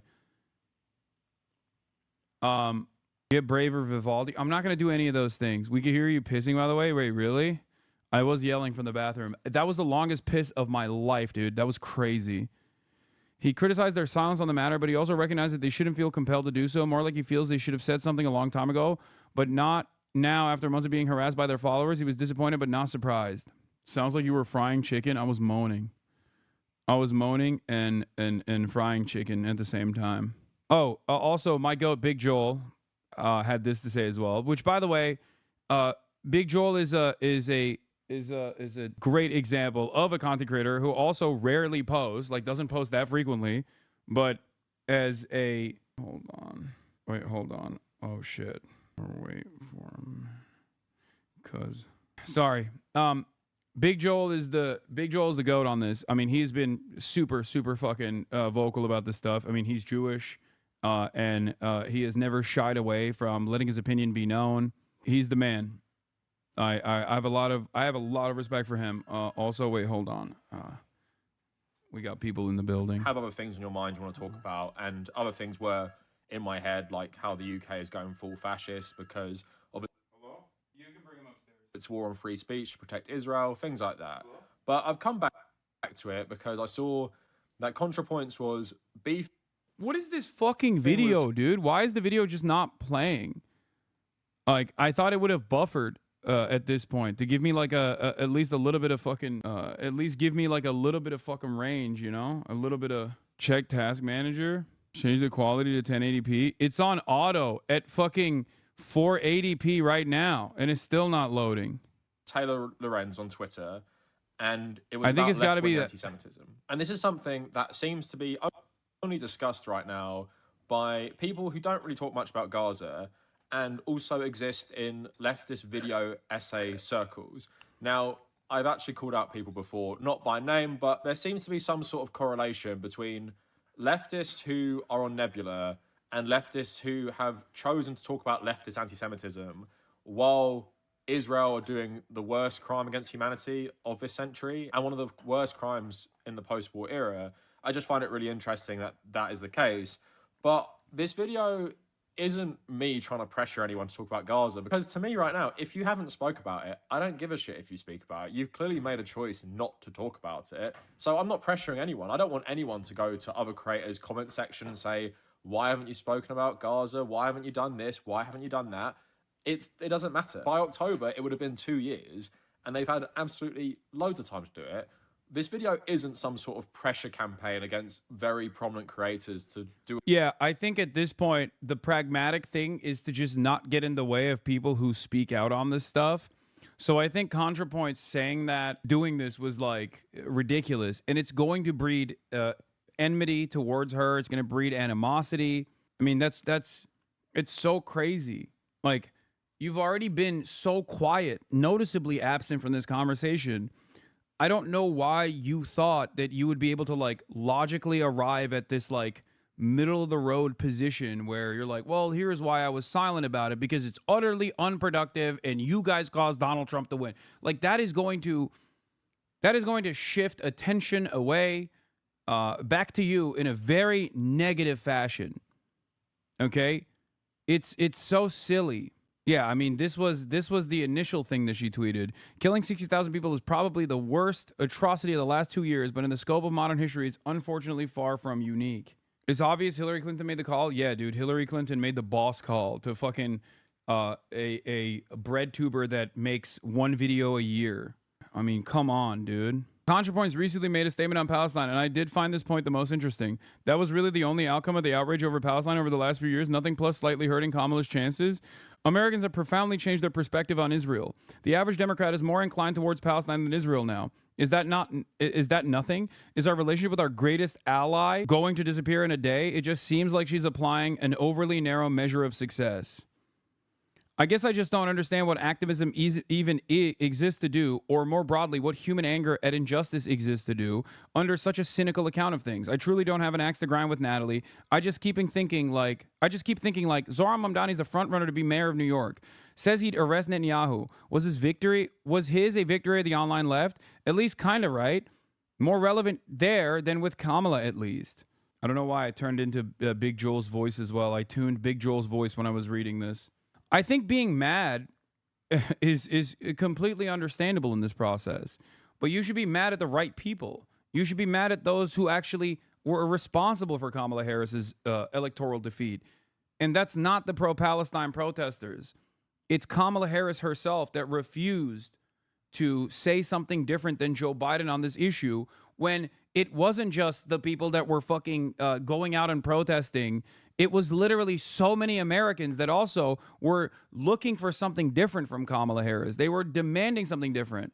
And she never did that. She never gave people that. She never gave people that assurance that she was going to be different on Gaza, but on everything else as well. Natalie, I want to say first and foremost that I respect you, but I have some pretty deep criticisms as an anti-Zionist Jew. I mean, this is an effort post from someone in her community on the subreddit, I think. If it's not a topic touching domestic social issues or something that personally affects Contra, she doesn't give a shit about it. But it does. It does touch domestic issues. as I've said over and over again, the 60,000 comment was taken out of context and made sense in the context of what it was replying to, if I recall correctly. And unfortunately, she's right. It's not unique. We've had technically larger genocides a dozen times in the last few decades, but that doesn't distract from the urgency of this one. If anything, it makes it more urgent to prevent it from going even further. Also, it's not even 60,000. It's certainly more than that. The 60,000 number is a severe underestimate that everybody understands is a severe underestimate at this point. She said that in June. And no, there are other conflicts that have taken place that are just as violent, if not even more violent. Okay, the point is we couldn't stop that.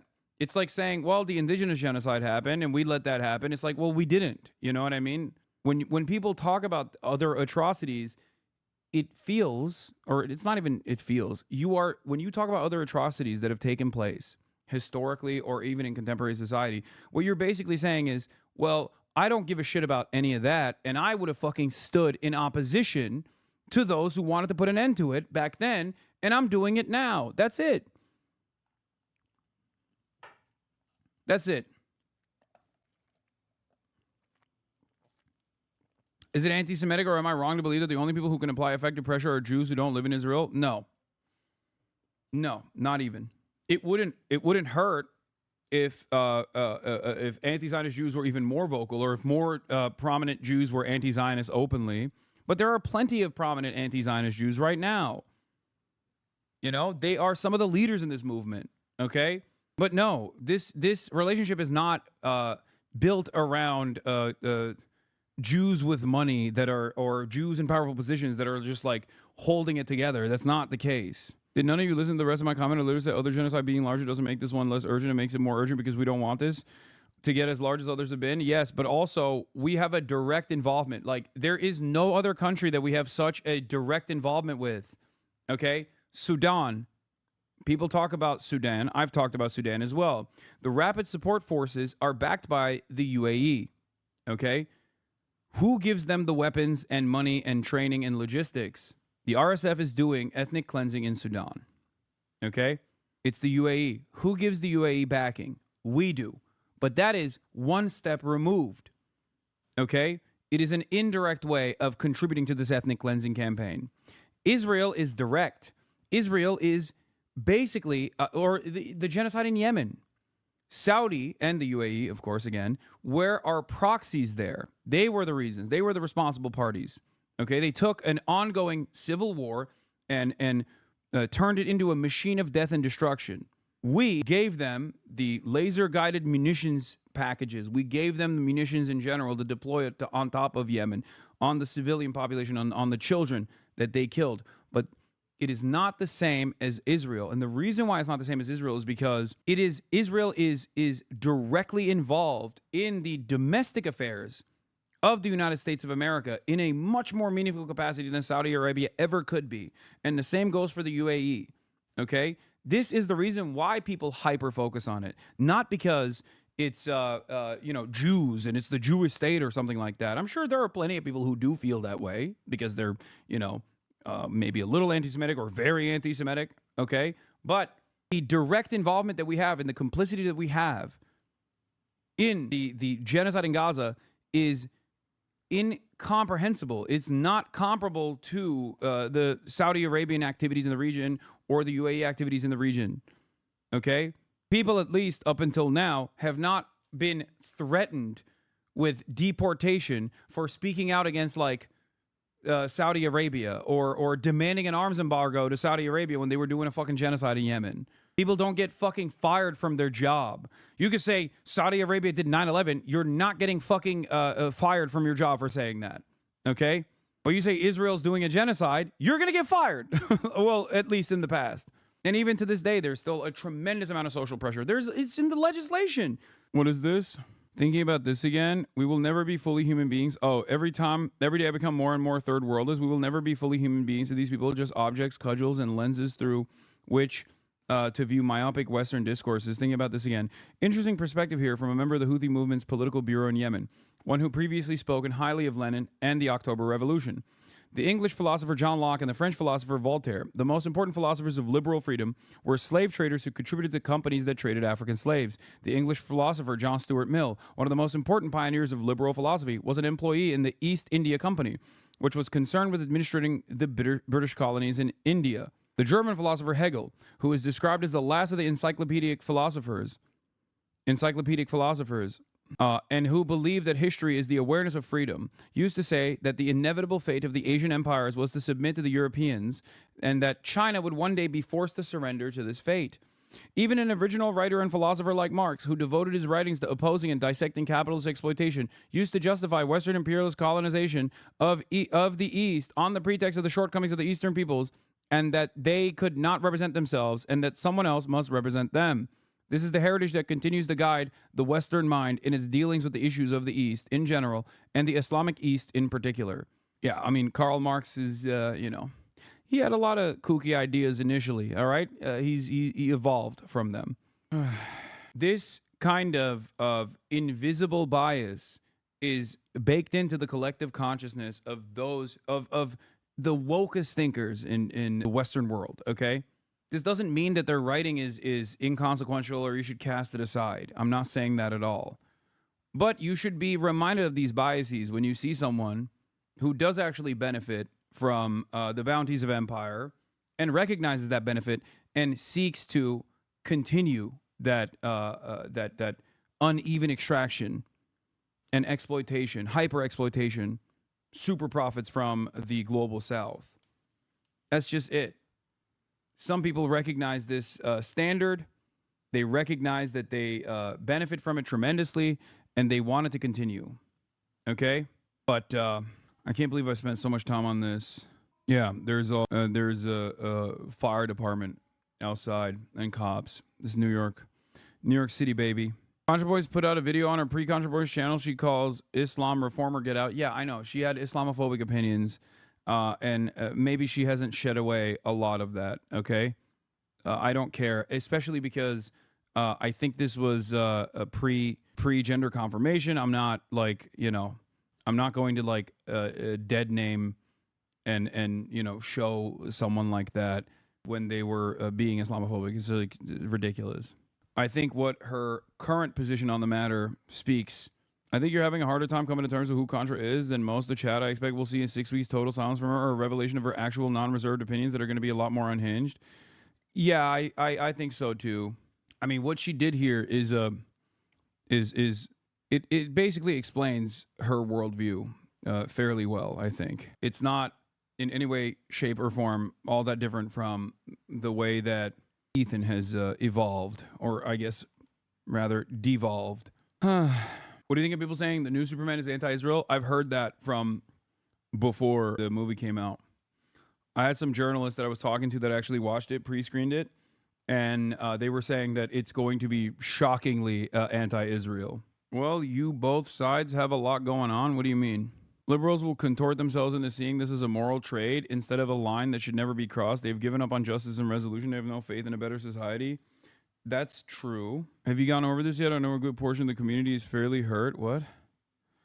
I don't know, but I am not going to engage in anything that someone comes up with right now to say your community is mad when there is an insane amount of attention on things that I'm saying, and people are like desperately trying to fucking yell at me over any kind of position that I do not maintain. So I don't know. I have no idea what the link is, but it's not a link that I will ever click on. If you say, hey, I'm mad about this, or your community is mad about this. The fact that you have to self-censor is insane. What are you talking about? I had fucking friendly banter with a good friend of mine, and it was I had a friendly banter with a good friend of mine, and people literally were fucking losing their minds, saying that people were fucking losing their minds, saying like, "Oh, dude, you fucking your friend hates you." Richie Torres watches your stream, confirmed. Wait, really? I think it's fair to. Oh, dude, let's go. Oh yeah, I do want to talk about Richie Torres. Let's do it. Say that my colleagues in the New York congressional delegation and we do not care about the Democratic Socialist of America. We're focused on defeating congressional Republicans in the midterms and making Hakeem Jeffries the Speaker of the House and reversing the catastrophic consequences of the Republican reconciliation bill, we could care less about Mickey Mouse primary challenges. Mickey Mouse primary challenges, huh? He's doing it. He's doing it. He's gonna fix his chances. Which did not appear in one day. It's clearly an accumulation that's been here for several days. Like, where's sanitation? Like, where's the NYPD? I don't see anyone here. I have not seen a single police officer. I have not seen a single sanitation worker. I have not seen a single public health worker. Is he in the Bronx? Because let me tell you, there are a lot of cops, okay? Let me tell you, first of all, I don't know why you would say, like, where is the NYPD here? If anything, too much NYPD presence in the Bronx, okay? It's as if the city is absentee in what is one of the most heavily trafficked commercial corridors in the city. Which did not appear. It is kind of wild where he's like, bro, this district that I never attend and care very little about because it's not Tel Aviv, the only district I care about, seemingly is in a state of disrepair. Where are the politicians? Why won't they do anything about this? Where are the politicians, I say? Richie Torres, the congressional representative of the district that I'm inside of, that I am filming, alongside Walter White, it seems. How did he win? How did he actually win this district? He was very progressive. He ran as a very progressive guy. A lot of people forget. He was like, listen, I'm young, I'm black, I'm Afro-Latino, I'm bi, like, or I think gay, I don't know. Like, but he was like, I'm queer, young, black, I'm very progressive. Like, he literally ran as like a major progressive figure initially, and then quickly cast that aside. It can feel like activism is futile, but the activists are slowly, steadily moving the needle. If it were not for their efforts to publicize what is being done to Gaza, the public would just never know. First opinion shifts, then politics shifts. Eventually, policy will shift. And Nathan J. Robinson, the most vindicated man in American politics, is right on this as well. I realize that can't bring back any lies, but what is being done to Gaza depends on U.S. support. If the U.S. wanted to stop the genocide, it could do it tomorrow. So the U.S. activists are changing U.S. opinion. To pressure U.S. politicians to change U.S. policy is the urgent task. Throw any U.S. politician out of office unless they commit to withdrawing all funding from Israel immediately, plus sanctioning Israel until it ends the occupation, pays reparations, and joins most of the rest of the world in recognizing the state of Palestine. He is correct on this. He is a classic progressive except for Palestine. That's why every politician must have a position on this. Oh, for sure. I did see this, and I don't know what this means, and I am a little worried about it, but it is what it is, you know? Mamdani has hired Jeffrey Lerner, a former political director of the DNC, to serve as his new communications director. Mr. Lerner also once worked for Mr. Mamdani's primary rival, Andrew Cuomo. Definitely an interesting move. Yeah, don't know what that means, don't know why. I mean, he worked for Cuomo in 2007. He hates him since. No, I don't care about him working for Cuomo in 2007. I do care about him being a DNC and senior Senate aide. Former political director of the Democratic National Committee is I think, more important. But I think I think this is good by Zoran because he's trying to get better placement in traditional media. H. Bizzle, you and I have been at odds with the Kamala stuff. If you recall, I feel like my instincts of hoping that people do not shy away from being earnest, which allowed Zoran to win and cut through the noise in this crowded primary field with a lot of wonderful progressive, politicians, was correct, as you also recall. Just as my criticisms of Kamala Harris were also correct. I don't know. I mean, I'm not going to say anything. We'll see how it plays itself out. But Andrew Epstein is the guy, right, who has been overseeing both news and social media for the campaign. Like, Andrew Epstein, from what I understand, is like the creative vision, the creative force behind all of this initially, and his team and their his team of like genuine supporters played a formative role and allowed him to actually win the primary. And I do hope that he doesn't shift away from that earnesty with the hopes of, like, I don't know, winning a bunch of supposed, like, Democratic establishment voters or something. I think he's smart enough to have the aid, but not be subservient to it a la Kamala, I hope. Yeah, I don't... No. I'm not worried about him becoming, like, fake or whatever, okay? I'm not worried about that. I'm not worried about that at all. I'm worried of how he presents himself going forward. Because, like, there is a level of liberal language that he applies, that he deploys, that's perfect right now. And any kind of steering in the direction of even more calculated language will most likely dilute his message and will play away from the earnesty, the earnesty that has actually performed spectacularly for him so far. Do you understand? Harvey Epstein is a good dude? No, that's not Harvey Epstein. We're talking about Andrew Epstein, who was the previous, like, social media and news mind behind the operation. I will say, shouts out to Nadler, by the way. Shouts out to Nadler. He has surprised me. Maybe I was too critical on establishment Democrats, because a lot of the where is it?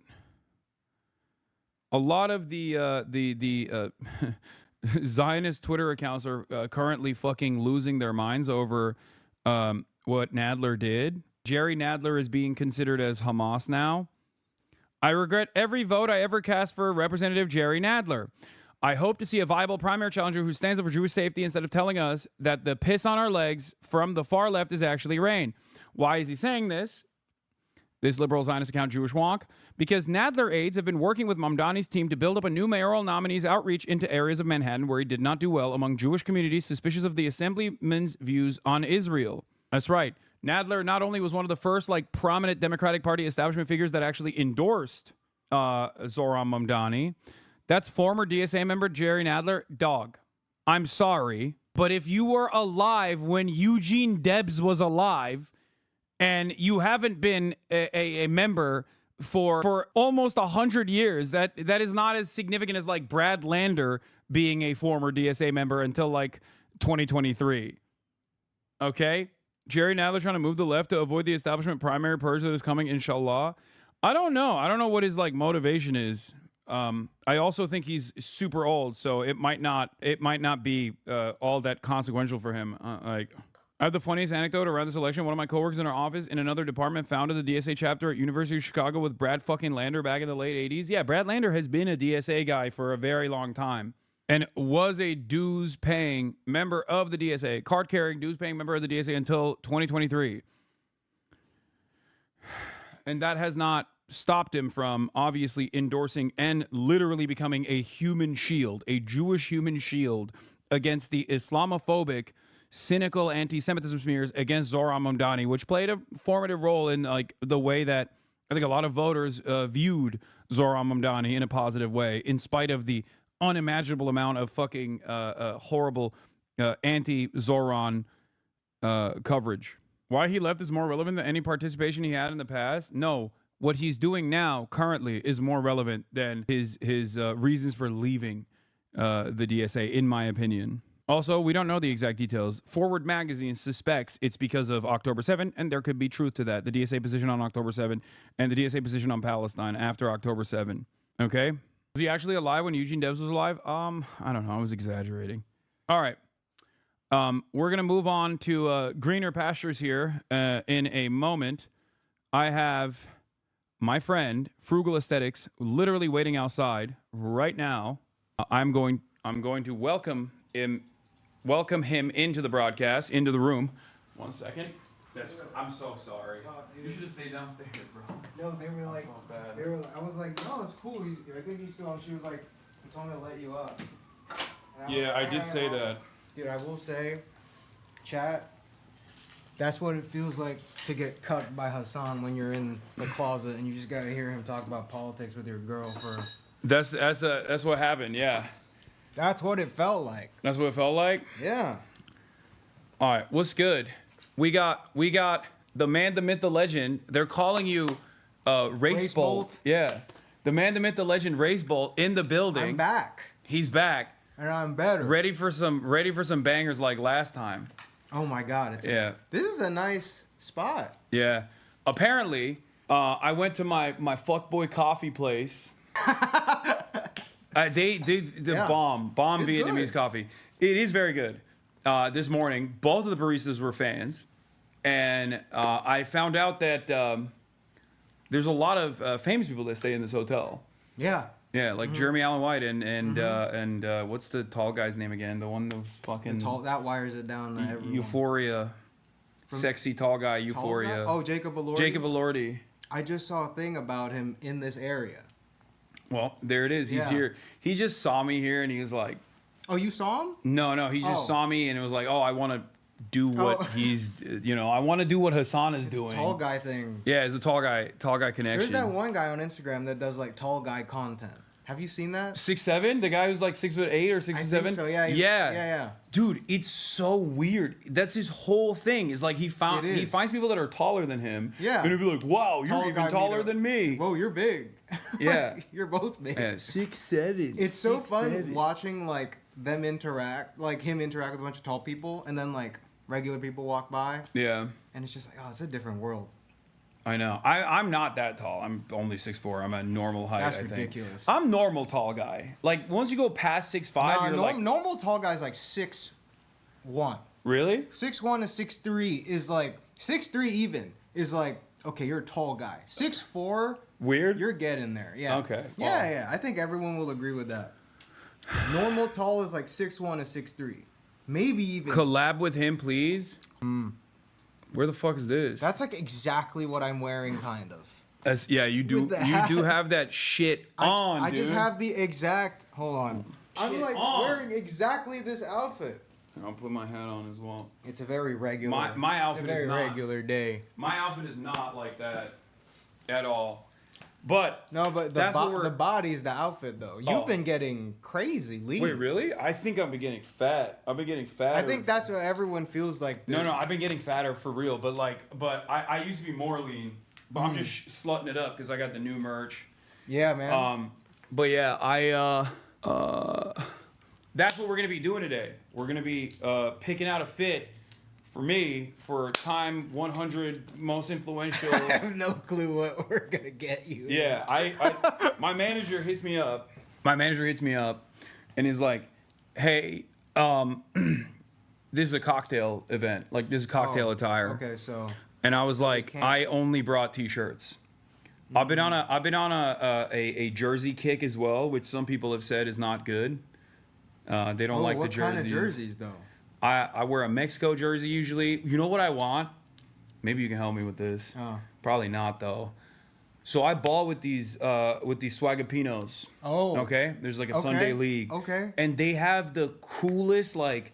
They make jerseys for their basketball leagues. They do not fuck around. Oh, like, yeah, and it's so sick. It's like the Philippine flag and like sometimes it'll be like a sun in there. It's like We need sick. to get you in a Filipino jersey. That's what I want. I want a Pinoy gang jersey. Okay. Yeah. See if we can find one. Oh, what? You wanted me to call my people? Yeah, call your people. I Hit can them figure up. that out.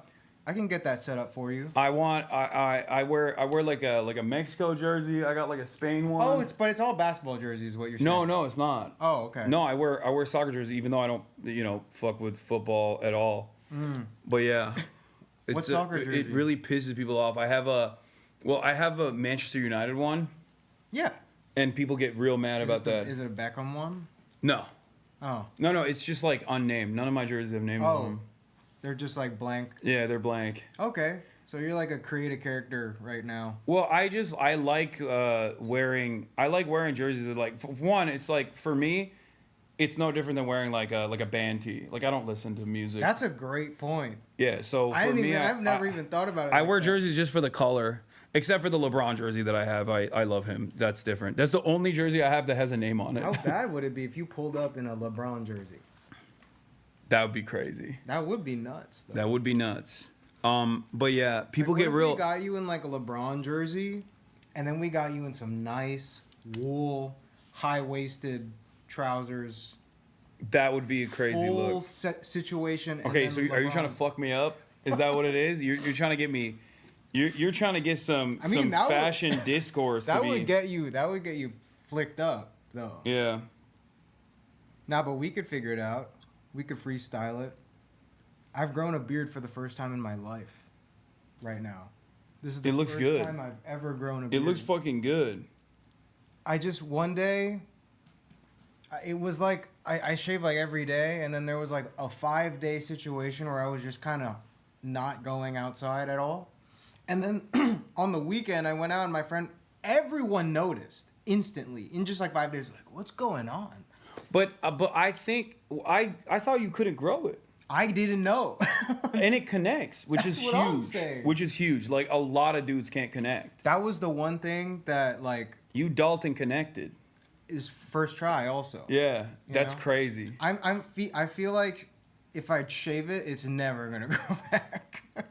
I like it. You like it? Yeah, keep going. You know, there was a part of me that was like, I'm gonna grow this out of spite because I don't think I look good in the beard. No, you at look all. good. And then everyone's like, I really like the beard. I'm like, you guys are just fucking saying that. You know, you guys. Nah, you look good. It's like, to me, it feels like when the first time your friend ever tries to wear clothes. Yeah. And then you're obliged to be like, dude, you look really good, even though they don't. I would not. I would be honest. If someone's looking like a clown, I'd be like, you look ridiculous. Dude, I feel like most of the time, especially if it's like an acquaintance or less, I'm gonna just compliment you because I can see the effort. You can call me out for this. No, but you're wearing the merch though. Yeah, that's true. So you do look good by the. But yeah, I do. Are those Lululemon socks?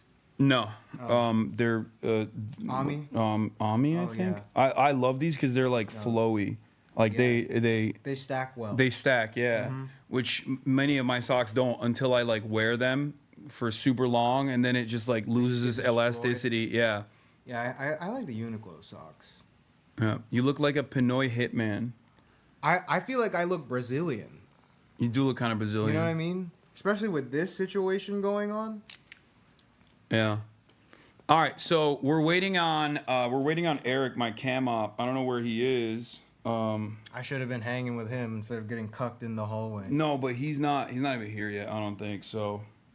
But when he gets here, I was wondering. I've never seen you IRL stream, or I've never caught it.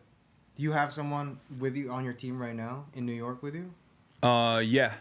He's from here. Like I normally have a guy named March. You might have met him before, but he's my cam op and producer, but he is too rich from this socialism shit, and therefore, you know, he makes his own time. So he's like, I hate that. Yeah, I'm realizing, you know, this is maybe we're giving too much freedom Come to the sit workers. in the hallway with me. That's a real friend. Yeah. You know. Exactly. But yeah, Eric is a content creator out here. He's worked with the Zoran team as well. He's great.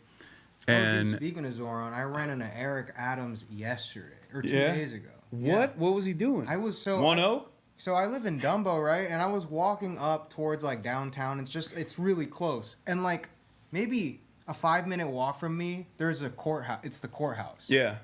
I remember just walking. I was mailing stuff out. I'm walking and there's like a bunch of paparazzi, bunch of people walking out, and I'm like, who could this possibly be? And then as I'm like in the sidewalk, dude gets like this. He's like walking this way. He gets this close. We lock eyes for 2 seconds. Yeah. And he like nods at me, but there's a part of me that was it felt like 5 minutes though. You know, like when you're in the moment. Because his sex appeal. It was that too. He does have sex appeal. Dude, I he will was say. kind of charming. It was a split, but he had a smirk. Yeah. And I was like, man. And I'm on the phone with my friend. And I'm like, I think I just ran into Eric Adams, and there's like 5 guys following me. Yeah, but he's the man. Is he like in hot water right now? Yeah, he's underwater in his poles. He's fucking not very he's not very well liked. What is this? Heading over the Hassan stream, Trump International. Oh god. No, I've been outed. I've been outed as staying in the Trump International Hotel and Tower. This is true. Who is that though? Like his location. That's him. Should we go to him? Well, we're waiting on him right now. Let's see. You know how you like asked me to bring you to a spot in New York that was cool? I was actually gonna bring you there. To Williamsburg? No, to Trump International. Oh. I was gonna say Williamsburg is cool. So where are we gonna go? Oh, you're talking to me? Yeah, where are we gonna go today? What are we gonna do today? Because like I said, Well- you're the fashion icon. Oh my god, don't ever say that. Dude, I you're hate the it when guy. people give me like You're the guy. credit for things. I'm like, I just make jokes about it. You're the guy. You're literally the guy. I need your help. Well, the one thing I had in mind, Because I can't be memeified again. I've been thinking about this day for a minute. From the day that we met, I was like, there's one day gonna be a thing where I have to like put him in something. Ever since that day, I'm like, I gotta think. Oh, I think that's Eric. Wait, keep going. All right, wait, I'm gonna sit in here. Hello? Yeah, you can bring him up. Thank you. From the day that I met Hassan, the first thing I thought of was like, okay, I gotta think of brands that can fit his frame. Automatically, like deleted like 80% of the stuff. It's true. It's true. Even today, I like kind of called for backup with some friends. I was like, what stores? And they're like giving me like their favorite stores, and it's just a bunch of like Japanese clothes that are not gonna fit you. Oh no. You know? But I do have I really like Acne Studios right now. Yeah, they're great. And I wear their stuff. There's a store. Are you coming back before the thing? Before are you the just gonna change and go? I think I was just gonna probably change and go. Okay, because there's a store in the West Village that's like kind of. We got some time. I mean, we have almost 2 hours before the event, so there's that, and then also there's just there's oh, that's a oh my god. Damn. This brand is pretty cool in New That York. brought me back. That's not a brand. That's not a brand. That's just me as a chipmunk wearing a Hawaiian shirt. Wait, can we just get you in this? I was thinking I just get you in the Gucci shirt. What's going on? I'm yelling because they're fucking me up. What They're up, man? fucking my style. Hey, up. I'm Eric Christian. Eric, nice to meet you. How come he got in fat? You know, I was in the hallway for 30 minutes. Well, it's because we've moved on to. Because I was talking about Israel Palestine. I didn't know if you were comfortable fucking coming in and just like getting in the middle of it all. I would have loved no, but yeah. Hawaiian shirt, no pants. That's what I'm wearing. No, but what if we got you in that fit? You can start setting up. That's like the perfect cocktail fit though. Buttoned down Hawaiian shirt. You know, show a little bit of the chest. Maybe have some accessory. Yeah. It's that time. You're right. Well, here's what I will tell you. I am I have my most severe weaknesses, other than my freakish proportions, is also other than my freakish proportions, the other weakness that I have is I don't know how to dress for like summer. Like I'm not. I feel like it's how we talked about this last time with like wisdom too, where it's like it's harder to. Like everyone can layer. Yeah, but it's just hot, you know? But it's like hot, so you have to worry about like what that's gonna look like in a couple hours, when you're like sweating. Yeah, when you're sweating around. But this is at night, and dude, it's like 90 degrees at night out here, and it's humid as fuck. Today is not bad. No, but like, isn't it indoors? Like this event? I don't know. I assume it probably is, right? It has to be. Yeah, we'll get you situated. There's also a store called Essex. That's not far by. Has a. I went there already. You didn't find anything? No. Oh shit. No, I went. I was there. I got like I got some stuff there, but. To what? T-shirts? No. I got some. What's his? Is it? It's not Junior Watanabe. Undercover. Oh yeah. What'd you get? It's just as like backup. I got an undercover shirt, button up. Oh, it fits. Oh, cool. All right. So there you go. That's one brand that fits. There's also a really funky store called If in Soho. They have a ridiculous spread. Jun Takashi. Yeah. Yeah, undercover. But yeah, there's a bunch of stores that we could hit that has a spread. But Acne Studios also, I just know they have clothes that will fit you. Yeah. I mean, we can do. And whatever. I know the guy at the store, so like we're good. Okay. Will they put us in the private room? Well, it won't be annoying. No, it's like the store's not that big. But I don't even think we need the light because we're mostly in. I mean, it's good to bring it. I'll bring it just in case. Yeah. I'll just leave it in the backpack. You guys should eat at my restaurant. You just can't bring the camera. Okay, well then we're not coming to your. Get those ise miyake pleated. Ise miyake can't fit. Doesn't fit. Really? Yeah. Do you swap? Yeah, I swapped 30. You can pull it out. What if we got you in some Rick Owens? Their pants would fit you. Yeah. Their pants would actually I have some fit Rick. Sometimes I'll be putting that shit on. Yeah. All this rig on me got me mortified. What are you wearing right now? This is just Y3. Some light. Some light. We're gonna get one of these. We got the Free Palestine thing. This I got this in Japan. Like someone came up to me in the street. I mean, yeah, someone came up to me in the street and was like, "Yo, you know, thank you for the support. I got you something." Man, you know what? I can't lie. I got an I Love New York shirt in Japan just because I thought it was the funniest. Not an I Love. It's the best place to get that. You'll breathe nicely in some linen and look sharp. Yeah, that's what I was thinking too. Yeah, we could get. Oh, go to ALD. Oh yeah. Oh my God. But ALD, I feel like, what are the? No. We could go. Why don't we just take that? Just take that. Oh my God. Yeah, just take that instead. Here. I forgot. I have the manager of that store's like business card, and I just forgot to save it on my phone, and I know exactly where the card is, and I thought about that before I left, and I was like, maybe I can hit him up so that it won't be annoying to film. I think we should be okay though. These like right there too. Yeah, we can do that. So we can do that. I mean, we can. They have some really cool stuff too. Because there's also the whole like they might not let us in with the camera situation, but I mean, we'll see. I can ask. Yeah. Hopefully he's working. If he's working, then we should be okay. La Mer. Oh yeah, La Mer too. I love La Mer, but again, somewhat restricted on the fits size wise. But I think it should be fine. Yeah, we can. I think honestly. Bro, get me the Patek from AL. Yeah, this is what I should be wearing. Okay, thanks, man. Make the rich come. Yo, can we get the chipmunk photo again? No. You in a Hawaiian shirt though wouldn't be bad. Ask Frugal, what do you think's a Cortez? Cortez? Cortez? Oh, Cortez, the streetwear brand. Oh, okay. I was like, I don't know what that is. No, they have like the coolest online presence. Hassan, get fitted at Bode, please. Oh, that's true. Bodie? Is it Bodie or Bode? Yeah, Bodie. There's no shot they let us film in there, but we could try. Because that would also be... I feel like you also would look really good in Bodie. I mean, I'm down. I swear, tank top, Hawaiian shirt. You good, Hassan? I don't know about that. What if we got you in a Swagapino basketball jersey? Is it on? We're good. Did you turn the backpack on? I did. Do you have to like tweak anything on it aside from turning it on? Yeah, you gotta hit live. Oh well. I got it. It's fine. Okay. Wait, it's not charging though. Is there? Oh, cause none of the fucking batteries are in it. Yeah. Oh. Yeah. Dude, I'm so good at this job. It's fine. Here, All right, guys, keep sending recommendations.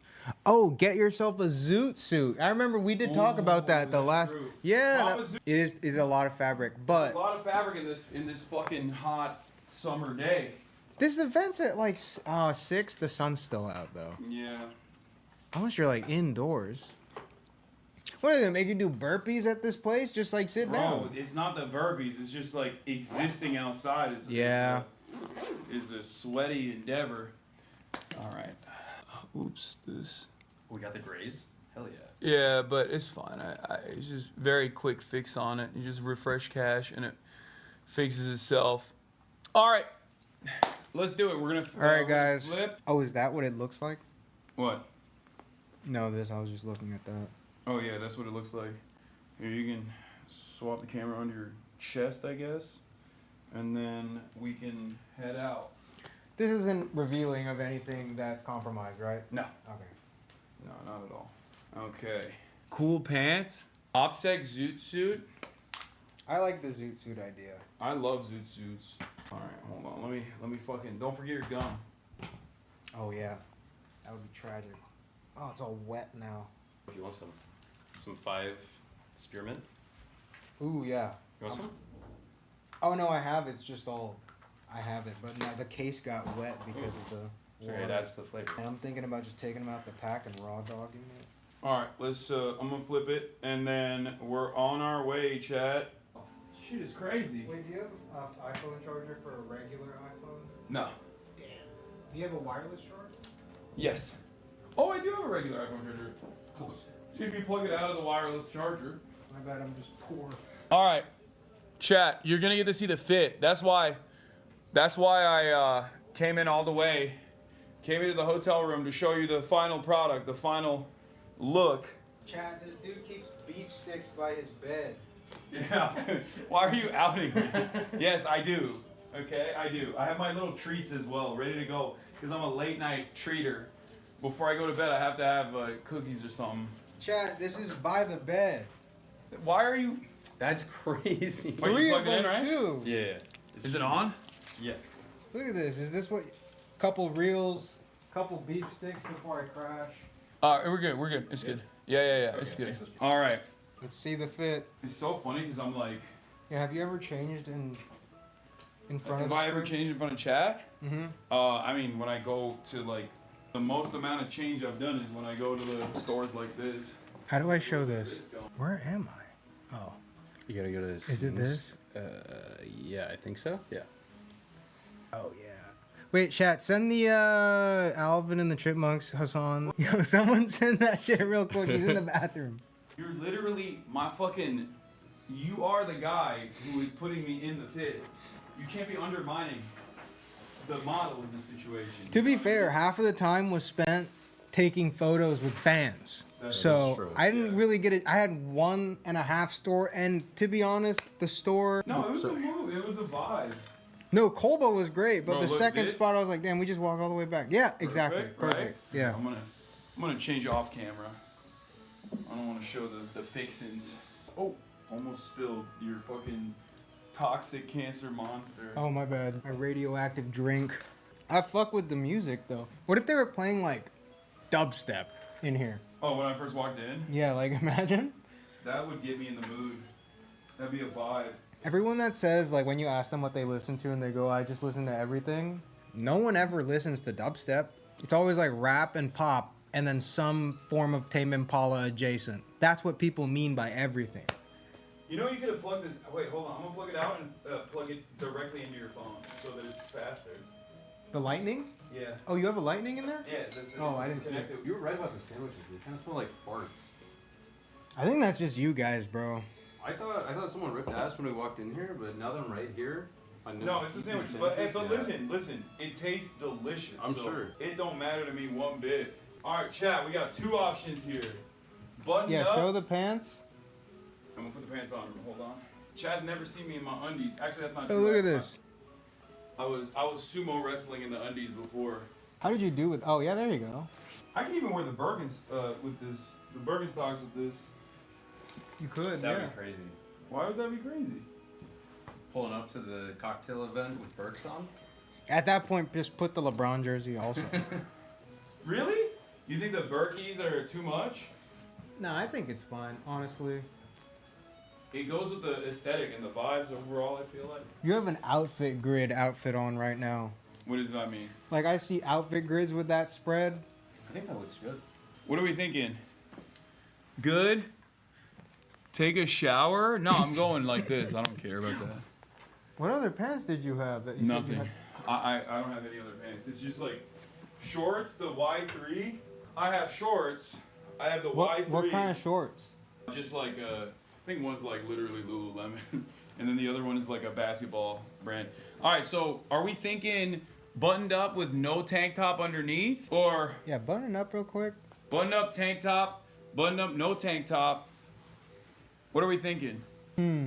Honestly, definitely buttoned up. I think buttoned up, no tank top. If it ain't a zoot, give it a what? I don't even know what that dude's saying. I think no tank top, buttoned up. Okay. Yeah. Let's see. I think so too. I think it like. I don't it think doesn't no, have a because the belt. shirt clashes with the pants. Like the tank top clashes with the pants. Oh yeah. 'Cause Yeah. The pants are like. It's pinstripe with ribbing, and then the shirt's flat. I don't know. I feel like no tank top, shirt buttoned up. Oh, so you don't like the pants with the shirt? No, the pants with your tank top. Oh. Yeah. Do you like the pants with the shirt though? Yeah, pants with the shirt is fine. Pants with the tank top. Bridge too far. Should we just go trade fits with that Indiana Jones guy? Bro, this is a better fit than that. That's crazy. Yeah. Here we go. What does chat think? No tank, no open. Button it up one more. There you go. I do have the undercover I could wear. Show it? Yeah, show me everything real quick. Okay.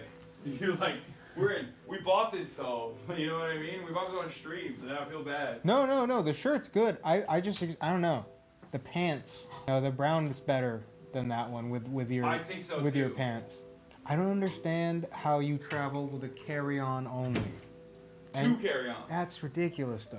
Business class. Just baby. check a bag. Business class. Okay. You get two free check bags with business class. I know, but I don't want to check it because like that's the experienced, well-seasoned traveler in me.